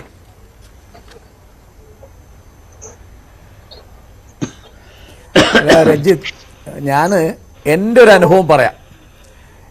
എൻ്റെ ഒരു സുഹൃത്തിൻ്റെ വീട് വാടകയ്ക്ക് വാങ്ങിയ ഒരു സ്ത്രീ, അവർക്ക് 11 മാസത്തേക്കാണ് വാടക കൊടുത്തത്. അപ്പോൾ 11 മാസം കഴിഞ്ഞപ്പോൾ ഈ വീട് പൊളിച്ച് വേറെ വീട് പണിയാണ്, അതുകൊണ്ട് മാറണം എന്ന് പറഞ്ഞതോടുകൂടി ഇവർ മാറിയതുമില്ല. അവിടുന്ന് അതുവരെ 11 മാസം വാടക കൊടുത്ത ആൾ പിന്നെ വാടക കൊടുക്കാതെയായി. ഇതൊരു പ്രശ്നമായപ്പോൾ എനിക്ക് വളരെ പരിചയമുള്ള കോഴിക്കോടൊരു DYSPയെ ഞാൻ ഈ സുഹൃത്തിനെ കൂട്ടിപ്പോയി കണ്ടു. അദ്ദേഹം എനിക്ക് ചായയും പലഹാരമൊക്കെ തന്നു. എല്ലാം കഴിഞ്ഞിട്ട് പറഞ്ഞു, മാഷേ, അത് നല്ലത് ഞങ്ങളല്ല, അത് ഇന്ന ഒരു കൊട്ടേഷൻ ഉണ്ട്, അവന് കൊടുക്കുകയാണ് നല്ലത്. ഇത് എൻ്റെ അനുഭവത്തിലുണ്ടായതാണ്. DYSP എന്നോട് പറഞ്ഞു, എളുപ്പം അവളെ അവിടുന്ന് ഒഴിക്കാൻ നല്ലത് അതാണ്. ഞാൻ എന്നിട്ട് ചെയ്തത്, എനിക്ക് ചെയ്യാവുന്നത് എന്താണ്, പിറ്റേ ആഴ്ച മലയാള മനോരമ ദിനപത്രത്തിൽ ഇത് സംബന്ധമായ ഒരു മിഡിൽ പീസ് എഴുതി. പക്ഷെ എൻ്റെ സുഹൃത്തിൻ്റെ ഭാഗ്യത്തിന് വേറെന്തോ കാര്യം കൊണ്ട് ആ സ്ത്രീ വീട് ഒഴിഞ്ഞു പോയി, അതൊന്നും വേണ്ടി വന്നില്ല. അപ്പം ഇത് ഇവിടെ അംഗീകരിക്കപ്പെട്ട ഒരു കാര്യമാണ്. ആ സ്ത്രീ ഔറംഗസേബിൻ്റെ നമ്പർ ചോദിച്ചാൽ യാതൊരു അസ്വാഭാവികത എനിക്ക് തോന്നുന്നില്ല. ഇതിന് ഏറ്റവും വലിയ സംഗതി വെച്ചാൽ, ഇപ്പോൾ ഞങ്ങളിവിടെ മണൽ മാഫിയക്കെതിരായിട്ടും കോറിക്കെതിരായിട്ടൊക്കെ സമരം ചെയ്യുമ്പോൾ നമ്മുടെ കൂട്ടത്തിൽ ആർക്കെങ്കിലും തല്ലുകൊള്ളുകയോ വെട്ടുകൊള്ളുകയോ ചെയ്യും. അങ്ങനെ ഇപ്പം ഇവിടെ ഞാനൊരു സാങ്കല്പിക രംഗം പറയല്ല, അങ്ങനെ ഞങ്ങൾക്കൊക്കെ അനുഭവമുണ്ട്. ഭീഷണി വരും. ആദ്യം വരുന്നത് നമുക്ക് എന്തെങ്കിലും തരാം എന്ന് പറഞ്ഞ് നമ്മുടെ കൂട്ടത്തിലെ പലർക്കും ചില പ്രലോഭനങ്ങളാണ്, പൈസ തരാം അല്ല മറ്റേത്. അതില്ല എന്നാവുമ്പോൾ പിന്നെ ഭീഷണിയാണ്. പിന്നെ ഏതെങ്കിലും 1-2 ആൾക്ക് വെട്ടുകൊള്ളും. അപ്പോൾ പിന്നെ തീർന്ന്. ഇപ്പോൾ ഇവിടെ കോഴിക്കോട് ജില്ലയിൽ വളരെ പ്രധാനപ്പെട്ട മണൽ മാഫിയക്കെതിരായ സമരം നടന്ന സ്ഥലമാണ് ചെത്തുകടവ്. അവിടെ ഇങ്ങനെ സംഭവം ഉണ്ടായി. അപ്പോൾ ഇത് മുഴുവൻ ഒന്നാമത് മദ്യത്തിൻ്റെയും മയക്കുമരുന്നിൻ്റെയും ഒക്കെ സ്വാധീനത്തിൽ വളരെ കൂടുതലാണ്. ഇപ്പം കഴിഞ്ഞ ദിവസം വീടിനകത്ത് അച്ഛൻ മകന്റെ മർദ്ദനമേറ്റ് മരിക്കാൻ കാരണം അച്ഛനും മകനും ഒന്നിച്ചിരുന്ന് മദ്യപിക്കുകയാണ്. അപ്പം മദ്യപിച്ച് തലക്കി പിടിച്ചാൽ പിന്നെ ഒന്നും ചെയ്യാൻ പറ്റില്ലല്ലോ, ഒന്നും തിരിഞ്ഞോളുന്നില്ല. ഇപ്പം എന്ത് ചെയ്യാനുള്ള അറപ്പ് തീരും. ഇപ്പൊ പൊതുവെ കയ്യറപ്പ് തീർന്നു. അപ്പൊ കയ്യറപ്പ് തീർന്നു കഴിഞ്ഞാൽ പിന്നെ നമുക്ക് ഈ അധികാരത്തിന്റെ ആൾബലത്തിന്റെ മസിൽ പവർ മാത്രമേ നമുക്ക് മനസ്സിലാവുള്ളൂ, മര്യാദ മനസ്സിലാവുകയില്ല എന്ന തരത്തിലേക്കാണ് ഇത് പോകുന്നത്. ഇപ്പോ ബഹുമാനപ്പെട്ട ശ്രീ ജോർജ് ജോസഫ് അദ്ദേഹത്തിന്റെ അനുഭവം പറഞ്ഞപ്പോൾ എനിക്ക് വളരെ കൗതുകം തോന്നി. കാരണം അങ്ങനെയുള്ള പ്രതിബദ്ധതയുള്ള പോലീസ് ഓഫീസർമാരുടെ വളരെ വ്യത്യാസം ഉണ്ടാവും. കാരണം അങ്ങനത്തെ ഒരാളോട് ഒരു MLA അല്ലെങ്കിൽ ഒരു മന്ത്രിയോ അല്ലെങ്കിൽ ഒരു ജില്ലാ പ്രസിഡന്റോ വിളിച്ചിട്ട് നമ്മളാളാണ്, ശല്യപ്പെടുത്തരുത് എന്ന് പറയാനിടയില്ല എന്ന് ഞാൻ വിചാരിക്കുന്നത്. അപ്പോൾ തീർച്ചയായിട്ടും രാഷ്ട്രീയക്കാരാണ് ഇതിന് മറുപടി പറയേണ്ടത്. ഇപ്പോൾ തിരുവനന്തപുരം നഗരം ഒരു ഗുണ്ടാരാജ് നടപ്പാക്കുന്ന ഒരു സ്ഥലമായിട്ട് മാറി എന്ന് പറഞ്ഞാൽ ഓരോ മലയാളിക്കും നാണക്കേടാണ്. കാരണം നമ്മുടെ മുഖ്യമന്ത്രി തന്നെയാണ് ആഭ്യന്തര വകുപ്പ് കൈകാര്യം ചെയ്യുന്നത്. ഇതുപോലെ എന്തെല്ലാം തരത്തിലുള്ള അക്രമങ്ങളാണ് സൈബർ ലോകത്ത് നടക്കുന്നത്. ആ സൈബർ പോലീസ് മിക്ക സമയത്തും വളരെയധികം നിർവികാരമായിട്ടും ഒരു തരത്തിലുള്ള പണിയെടുക്കാതെയും ഉദാസീനമായി പെരുമാറുന്നുകൊണ്ട് എന്തെല്ലാം കുഴപ്പങ്ങളാണ് ഉണ്ടാവുന്നത്. കഴിഞ്ഞപ്പോൾ ഇലക്ഷൻ കാലത്ത് എന്തൊക്കെയാണ് സൈബർ ലോകത്ത് നടന്നത്. അപ്പോൾ ഇപ്പോൾ അക്രമങ്ങൾ ഒക്കെ നടക്കുന്നത്, ബുള്ളിയിങ് നടക്കുന്നതൊക്കെ അധികം സൈബർ ലോകത്താണ്. ഇപ്പോൾ റോഡിലുണ്ട്, ഇപ്പോൾ നമ്മൾ ഈ കണ്ട മാതിരി. അപ്പോൾ തീർച്ചയായിട്ടും രാഷ്ട്രീയക്കാരാണ്, മന്ത്രിമാരാണ് ഉത്തരം പറയേണ്ടത്. കാരണം ഇപ്പോൾ ഇവിടെ TP ചന്ദ്രശേഖരൻ വധം കഴിഞ്ഞപ്പോൾ ഞാൻ എൻ്റെ വിഡിത്തം കൊണ്ട് വിചാരിച്ചു രാഷ്ട്രീയ കൊലപാതകം ഇതോടുകൂടി അവസാനിക്കുന്നു.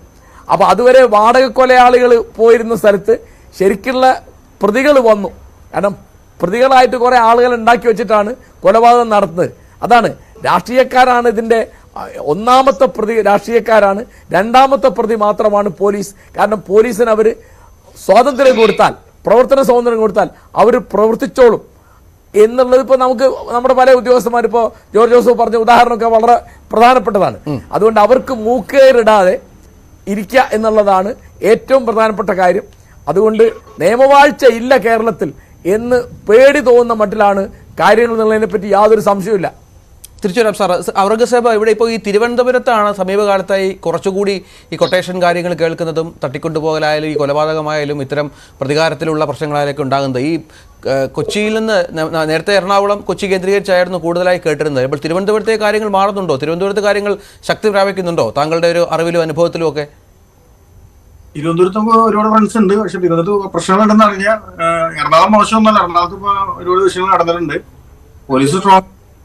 പിന്നെ ഈ പറഞ്ഞ കൊലപാതകങ്ങൾ അവിടെ ഇവിടെയൊക്കെ ഇവിടെ എറണാകുളം ആലുവയാണെങ്കിലും അടുത്തുണ്ടായിരുന്നു. പ്രശ്നങ്ങൾ എല്ലായിടത്തും ഉണ്ട്. അത് കൂടുതലും തമ്മിലുള്ള അങ്ങനെയുള്ള വൈരാഗ്യത്തിന്റെ പുറത്തുണ്ടാവണ, ഇത് കൊട്ടേഷനായിട്ട് എനിക്ക് തോന്നണം, തമ്മിലുള്ള വൈരാഗ്യത്തിന്റെ പുറത്തുണ്ടാവണ ഗ്യാങ് വാറായിട്ടാണ് എനിക്ക് തോന്നിയേക്കുന്നത്. ഗ്യാങ്ങുകൾ തമ്മിലുള്ള വിഷയങ്ങൾ വന്നിട്ടാണ് ഇങ്ങനെ ഇതിലേക്ക് പോകുന്നത്. പിന്നെ മറ്റേ സാറെന്തോ സംസാരിച്ചത് ഞാൻ കേട്ടായിരുന്നു. ഇപ്പൊ ഒരു സ്ഥലത്ത് പോയിട്ട് 1 ലക്ഷം രൂപ, പണ്ടത്തെ കാലത്തൊക്കെ 25,000 എടുക്കുള്ളൂ. ഇപ്പോഴത്തെ സിറ്റുവേഷൻ എന്ന് പറഞ്ഞാൽ ഇപ്പൊ അഡ്വക്കേറ്റിന്റെ പൈസ കൊടുക്കണമെന്നുണ്ടെങ്കിൽ 1000 രൂപ കൊടുത്തു കഴിഞ്ഞാൽ നടക്കൂല. 5,000 10,000 കൊടുത്ത അഡ്വക്കേറ്റ്മാര് നിൽക്കുള്ളൂ. ഓൾറെഡി ഇപ്പൊ ഞാൻ പറഞ്ഞു ഇതിലൊക്കെ പെട്ടുപോയ ആൾക്കാരാണ് ഞങ്ങൾ സാഹചര്യങ്ങൾ. ഒരുപാട് കേസ് വരും, കേസിന് വാദിക്കുന്ന അഡ്വക്കേറ്റ് വേണം, അഡ്വക്കേറ്റ് പൈസ കൊടുക്കണം. അപ്പൊ ആൾക്കാർ തരുമ്പോൾ കൂടുതലായിട്ട് തരുന്നത്. ഇപ്പോഴത്തെ ഈ 1 ലക്ഷം രൂപ ഒന്നും പോയി മേടിക്കണതൊന്നും ഈ പറച്ചിലിന് മാത്രമേ ഉള്ളൂ. അങ്ങനെയൊന്നും സംഭവം നമുക്ക് ഇവിടെ ഇല്ല. ഒരു വിസിറ്റിനാണ് 1 ലക്ഷം രൂപ. ഒരു വിസിറ്റിന് അല്ലേ? ഒരു പ്രോജക്ട് തീരുമ്പോഴത്തേക്കും 50-100 വിസിറ്റ് നടക്കും. അതെ, അങ്ങനെയാണോ ഔറംഗസേബ്? അല്ല, ഈ 1 ലക്ഷം രൂപ കൊണ്ട് ഒന്നും ആവൂലാണ് ഉദ്ദേശിച്ചത്. ഈ 1 ലക്ഷം രൂപ മേടിച്ചിട്ട് ഒന്നും വക്കീലന്മാർക്ക് കൊടുക്കണം. വക്കീലന്മാർക്ക് തന്നെ ലക്ഷങ്ങൾ ഈ പ്രതിഫലം വാങ്ങുന്ന വക്കീലന്മാരാണ്. അവർക്ക് ഒരു സിറ്റിങ്ങിന് കൊടുക്കണം അല്ലേ? അല്ല, അതുകൊണ്ടാണ് ഈ പ്രതികൾക്കെല്ലാം ജാമ്യം കിട്ടുന്നത്. 1 ലക്ഷം രൂപ എന്തായാലും പോവും. ചോദ്യം ചെയ്യണ്ടേ? അവർക്ക് ആ ഇത് തന്നിട്ട് മാറി പോലുള്ളൂ. ബാക്കിയുള്ള അനുഭവിക്കണൊക്കെ നമ്മൾ തന്നെയാണ്. കാര്യം സിറ്റുവേഷൻ കൊണ്ട് പറയുന്നത്, അല്ലാണ്ട് വേറെ ഒന്നുമല്ല. വെറുതെ നെഗറ്റീവായിട്ട് എടുക്കണ്ട. നിങ്ങളുടെ ഒരു പേരാണല്ലേ ഇപ്പൊ ഔറംഗസേബ് എന്ന് പറഞ്ഞൊരു പേര് ആ തരത്തിൽ എസ്റ്റാബ്ലിഷ് ആയി കഴിഞ്ഞാൽ പിന്നെ നിങ്ങൾ ഏത് തരത്തിൽ ഉപയോഗപ്പെടുത്താം എന്ന് ചിന്തിക്കുന്നവരാണ്. അതെ അതെ. ഇപ്പൊ തിരുവനന്തപുരത്തുള്ള ഒരു എനിക്ക് പേരറിയില്ല. പുള്ളി പറഞ്ഞു പുള്ളിക്ക് നന്നാവുള്ള ഒരു അവസരം കിട്ടിയെന്ന്. ഇതുപോലെ അവസരം കിട്ടാൻ എല്ലാവർക്കും ആഗ്രഹമുണ്ട്. പക്ഷെ ഇപ്പോഴത്തെ സിറ്റുവേഷനിൽ ഇപ്പോഴത്തെ സമയം വെച്ചിട്ടാണെങ്കിൽ ഇപ്പൊ നന്നായിട്ട് ഇപ്പൊ ഒരു പള്ളിയുടെ ഉള്ളിൽ കയറിയാലും അമ്പലത്തിനുള്ളിൽ കയറിയാലും മാറി ഇപ്പൊ ക്രിസ്ത്യൻസ് അവിടെ പോയി നിന്നാലും പണിയുണ്ടെന്ന് എവിടെ വന്നാലും പണി ഒന്ന് പുറത്തിറങ്ങാൻ പോലും പറ്റുന്ന സിറ്റുവേഷൻ ചില നേരത്ത് ഉണ്ടാകാറുണ്ട്. ഉദ്ദേശം നമ്മുടെ വിധി അതാണെങ്കിൽ നമുക്ക് കിട്ടും. എന്തായാലും ഈ ഒരു ഫീൽഡിൽ ഇറങ്ങിയിട്ട് എന്തായാലും വീട്ടിന്റെ കട്ടിലുള്ളിൽ കിടന്ന് മരിക്കാൻ പറ്റില്ല എന്ന് ഉറപ്പുണ്ട്. ഒന്നിലും റോട്ടില്ല, അല്ലെങ്കിൽ ചിലപ്പോ ഇപ്പോഴത്തെ ട്രെൻഡ് അനുസരിച്ച് ബോഡി പോലും കിട്ടാറില്ല. കുറെ ദിവസം കഴിഞ്ഞിട്ട് ആ രീതിയിലാണ് തീർക്കുന്നത് അല്ലേ? അല്ല, ഇപ്പോഴത്തെ പോക്ക് അങ്ങനെയാണ്. അത് ഇവരെ കൂടുതൽ ഈ നേരത്തെയുള്ള ആൽബിനൊക്കെ പറഞ്ഞത് അതിനൊക്കെ മുമ്പ് ഇപ്പോഴത്തെ കാലത്ത് ഈ കഞ്ചാവും ഈ ലഹരി പദാർത്ഥങ്ങളുടെ ഉപയോഗം അതും വല്ലാത്ത തോതിൽ ഇത്തരം മാനസികാവസ്ഥയിലേക്ക് ഇത്തരം സംഘാംഗങ്ങളെ എത്തിക്കുന്നുണ്ട്. എന്തും ചെയ്യാന്നുള്ള ഇതിലല്ലേ?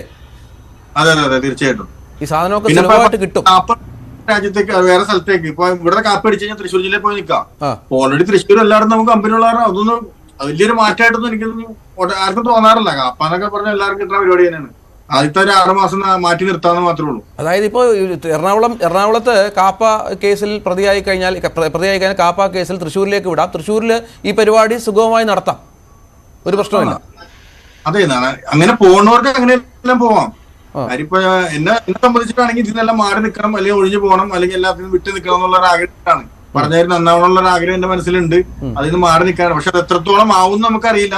എന്നെ മാത്രമല്ല ഒരുപാട് പേർക്ക് ഇതിൽ ഇപ്പൊ എന്റെ കൂടുതൽ നിൽക്കുന്ന ഒരുപാട് പേർക്കാണെങ്കിലും നന്നായിട്ട് പോകാനായിട്ട് വളരെയധികം ആഗ്രഹമുണ്ട്. ഇതിപ്പോ പിന്നെയും കേസുകൾ ഇല്ലാത്ത കേസുകൾ വന്നിട്ട് വീണ്ടും പഴയ കാര്യങ്ങളൊക്കെ വെച്ചിട്ട് വീണ്ടും പിടിച്ച് പ്രതിയാക്കാൻ അകത്തിടാം. നമുക്ക് പുറത്തേക്ക് ഇറങ്ങി എടുക്കാൻ ഇല്ല. നന്നാവാനുള്ളൊരു ചാൻസ് ഇതിലില്ല. പെട്ട് കഴിഞ്ഞപ്പോ പടല് തന്നെയാണ്. അവസാനം വരെ ഇതിൽ തന്നെ തീർന്നു. ഇപ്പോഴത്തെ സിറ്റുവേഷൻ എല്ലാം അങ്ങനെ തന്നെയാണ്. ഇതായിട്ട് അതെ, ആൽബിൻ ഇതാണ് ഇപ്പോൾ ഈ രംഗത്ത് പ്രവർത്തിക്കുന്ന ഒരാളാണ് ഔറംഗസേബ് പറഞ്ഞു വെക്കുന്നത്. നന്നാവാൻ സാധിക്കുന്നില്ല, ആഗ്രഹമുണ്ട് എന്ന്. ഞാന് സഹോദരന്റെ കാര്യം പറയുമ്പോഴേ എല്ലാ രാഷ്ട്രീയക്കാർക്കും ഗുണ്ടകൾ ആവശ്യമുണ്ട്. എല്ലാവർക്കും വേണം. അവര് കാര്യം കഴിഞ്ഞു കഴിഞ്ഞാൽ ഞങ്ങളെപ്പോലുള്ളവരെ ഉപേക്ഷിക്കുന്ന മണ്ടന്മാരായ ഗുണ്ടകളായിട്ട് കിടക്കുന്ന ഞങ്ങൾ മനസ്സിലാക്കുന്നില്ല. അവരുടെ കാര്യം കഴിയുക, അറസ്റ്റ് ചെയ്ത് കഴിയുമ്പോൾ പറഞ്ഞ ആൾക്ക് അറിയാൻ പാടെന്ന് പറയും. എല്ലാ രാഷ്ട്രീയക്കാർക്കും ഗുണ്ടകൾ വേണം. അത് മയക്കുമരുന്നോ സാമ്പത്തികമായിട്ട് സഹായമോ എന്ത് വേണമെങ്കിലും ചെയ്യാൻ ആളുണ്ടാവും. പക്ഷെ അത് ഞങ്ങളെപ്പോലുള്ള മനസ്സിലാക്കുന്നില്ല. നാശത്തിന്റെ വഴിയിലേക്കാണ് പോണത്. നമ്മുടെ കാര്യം കണ്ടു കഴിയുമ്പോൾ വേണ്ട. ഞാൻ ജയിലിൽ കിടന്നപ്പോൾ ഞാൻ പറഞ്ഞില്ല, ഒരു മനുഷ്യൻ എന്ന കേസിന് വേണ്ടി ആലപ്പുഴയിലൊക്കെ കൊണ്ടുവരുമ്പോൾ പുതിയൊരുപോലെ വൃത്തി തൊത്തിയും പൊടത്തിയും ബലക്കിട്ട് സഞ്ചരിക്കുന്ന പോലീസുമാരിൽ കൊണ്ടുവരുമ്പോൾ ഒറ്റ രാഷ്ട്രീയക്കാരെ കാണിയത്തില്ല, ഒരു മനുഷ്യൻ നോക്കത്ത് പോലും ഇല്ല. ആലപ്പുഴയിൽ എന്നെ കണ്ട് പേടിച്ചവർ പോലും ഇവരിത് വന്നേ പോരെന്ന് പറയുന്ന ആൾക്കാരെ ഞാൻ കണ്ടത്. എന്റെ ഭാര്യയും മക്കളും അവിടെ നിന്ന് ദൂരെ നിന്ന് കരയുമ്പോൾ പോലീസുകാരോട് ചോദിക്കും ഒന്ന് സംസാരിക്കണമെന്ന് പറഞ്ഞാൽ പോലും പോലീസുകാർ സംസാരിക്കാൻ സമ്മതിക്കുന്നത് നേരത്തെ ആലോചിക്കണമെന്നാണ് പറഞ്ഞത്. അതുകൊണ്ട് ഈ അവസ്ഥ ഓരോ ഗുണ്ടകളായിട്ടുള്ളവരും മനസ്സിലാക്കണം. കാരണം രാഷ്ട്രീയക്കാര് നമ്മൾ ഉപയോഗിക്കുക, അവര് പൈസയും തരും, വെള്ളവും തരും, ലോഡ്ജും തരും, പെണ്ണിനും തരും, എല്ലാം തരും. പക്ഷെ അവരെ കാര്യം കണ്ടു കഴിയുമ്പോ കൈമലത്തും. അവസാനം നമ്മളെ പോലുള്ള കാലനും വേണമെന്ന് തോന്നിപ്പോ ഇത്രയും അവസ്ഥ മനസ്സിലാക്കിയിട്ട് നന്നായിട്ട് ജീവിച്ചാൽ മരിച്ചുപോയി കഴിഞ്ഞപ്പോൾ ഞങ്ങൾക്കറിയാൻ പാടുന്നു അവരുടെ കുടുംബം തന്നെ നശിക്കുന്നു. ശരി, നന്ദി ശ്രീ ആൽബിൻ ഔറംഗസേബ്, ശ്രീ ജോർജ് ജോസഫ്, ഒപ്പം ശ്രീ MN കാരശ്ശേരി ഈ ചർച്ചയിൽ പങ്കെടുത്തതിന്, ശ്രീ വിനോദ് ഈ ചർച്ചയുടെ ഭാഗമായതിന്. ഏതായാലും ഗുണ്ടകൾ നാടുവാഴാൻ കാരണം ഭരണകൂടത്തിന്റെ പിഴവോ എന്നാണ് നമ്മൾ പ്രേക്ഷകരോട് ചോദിച്ചത്. അതെ എന്ന് 93% പേര് അഭിപ്രായപ്പെട്ടു. അല്ല എന്ന് 5% ആളുകൾ പറഞ്ഞു. നിഷ്പക്ഷമായി 2% പേർ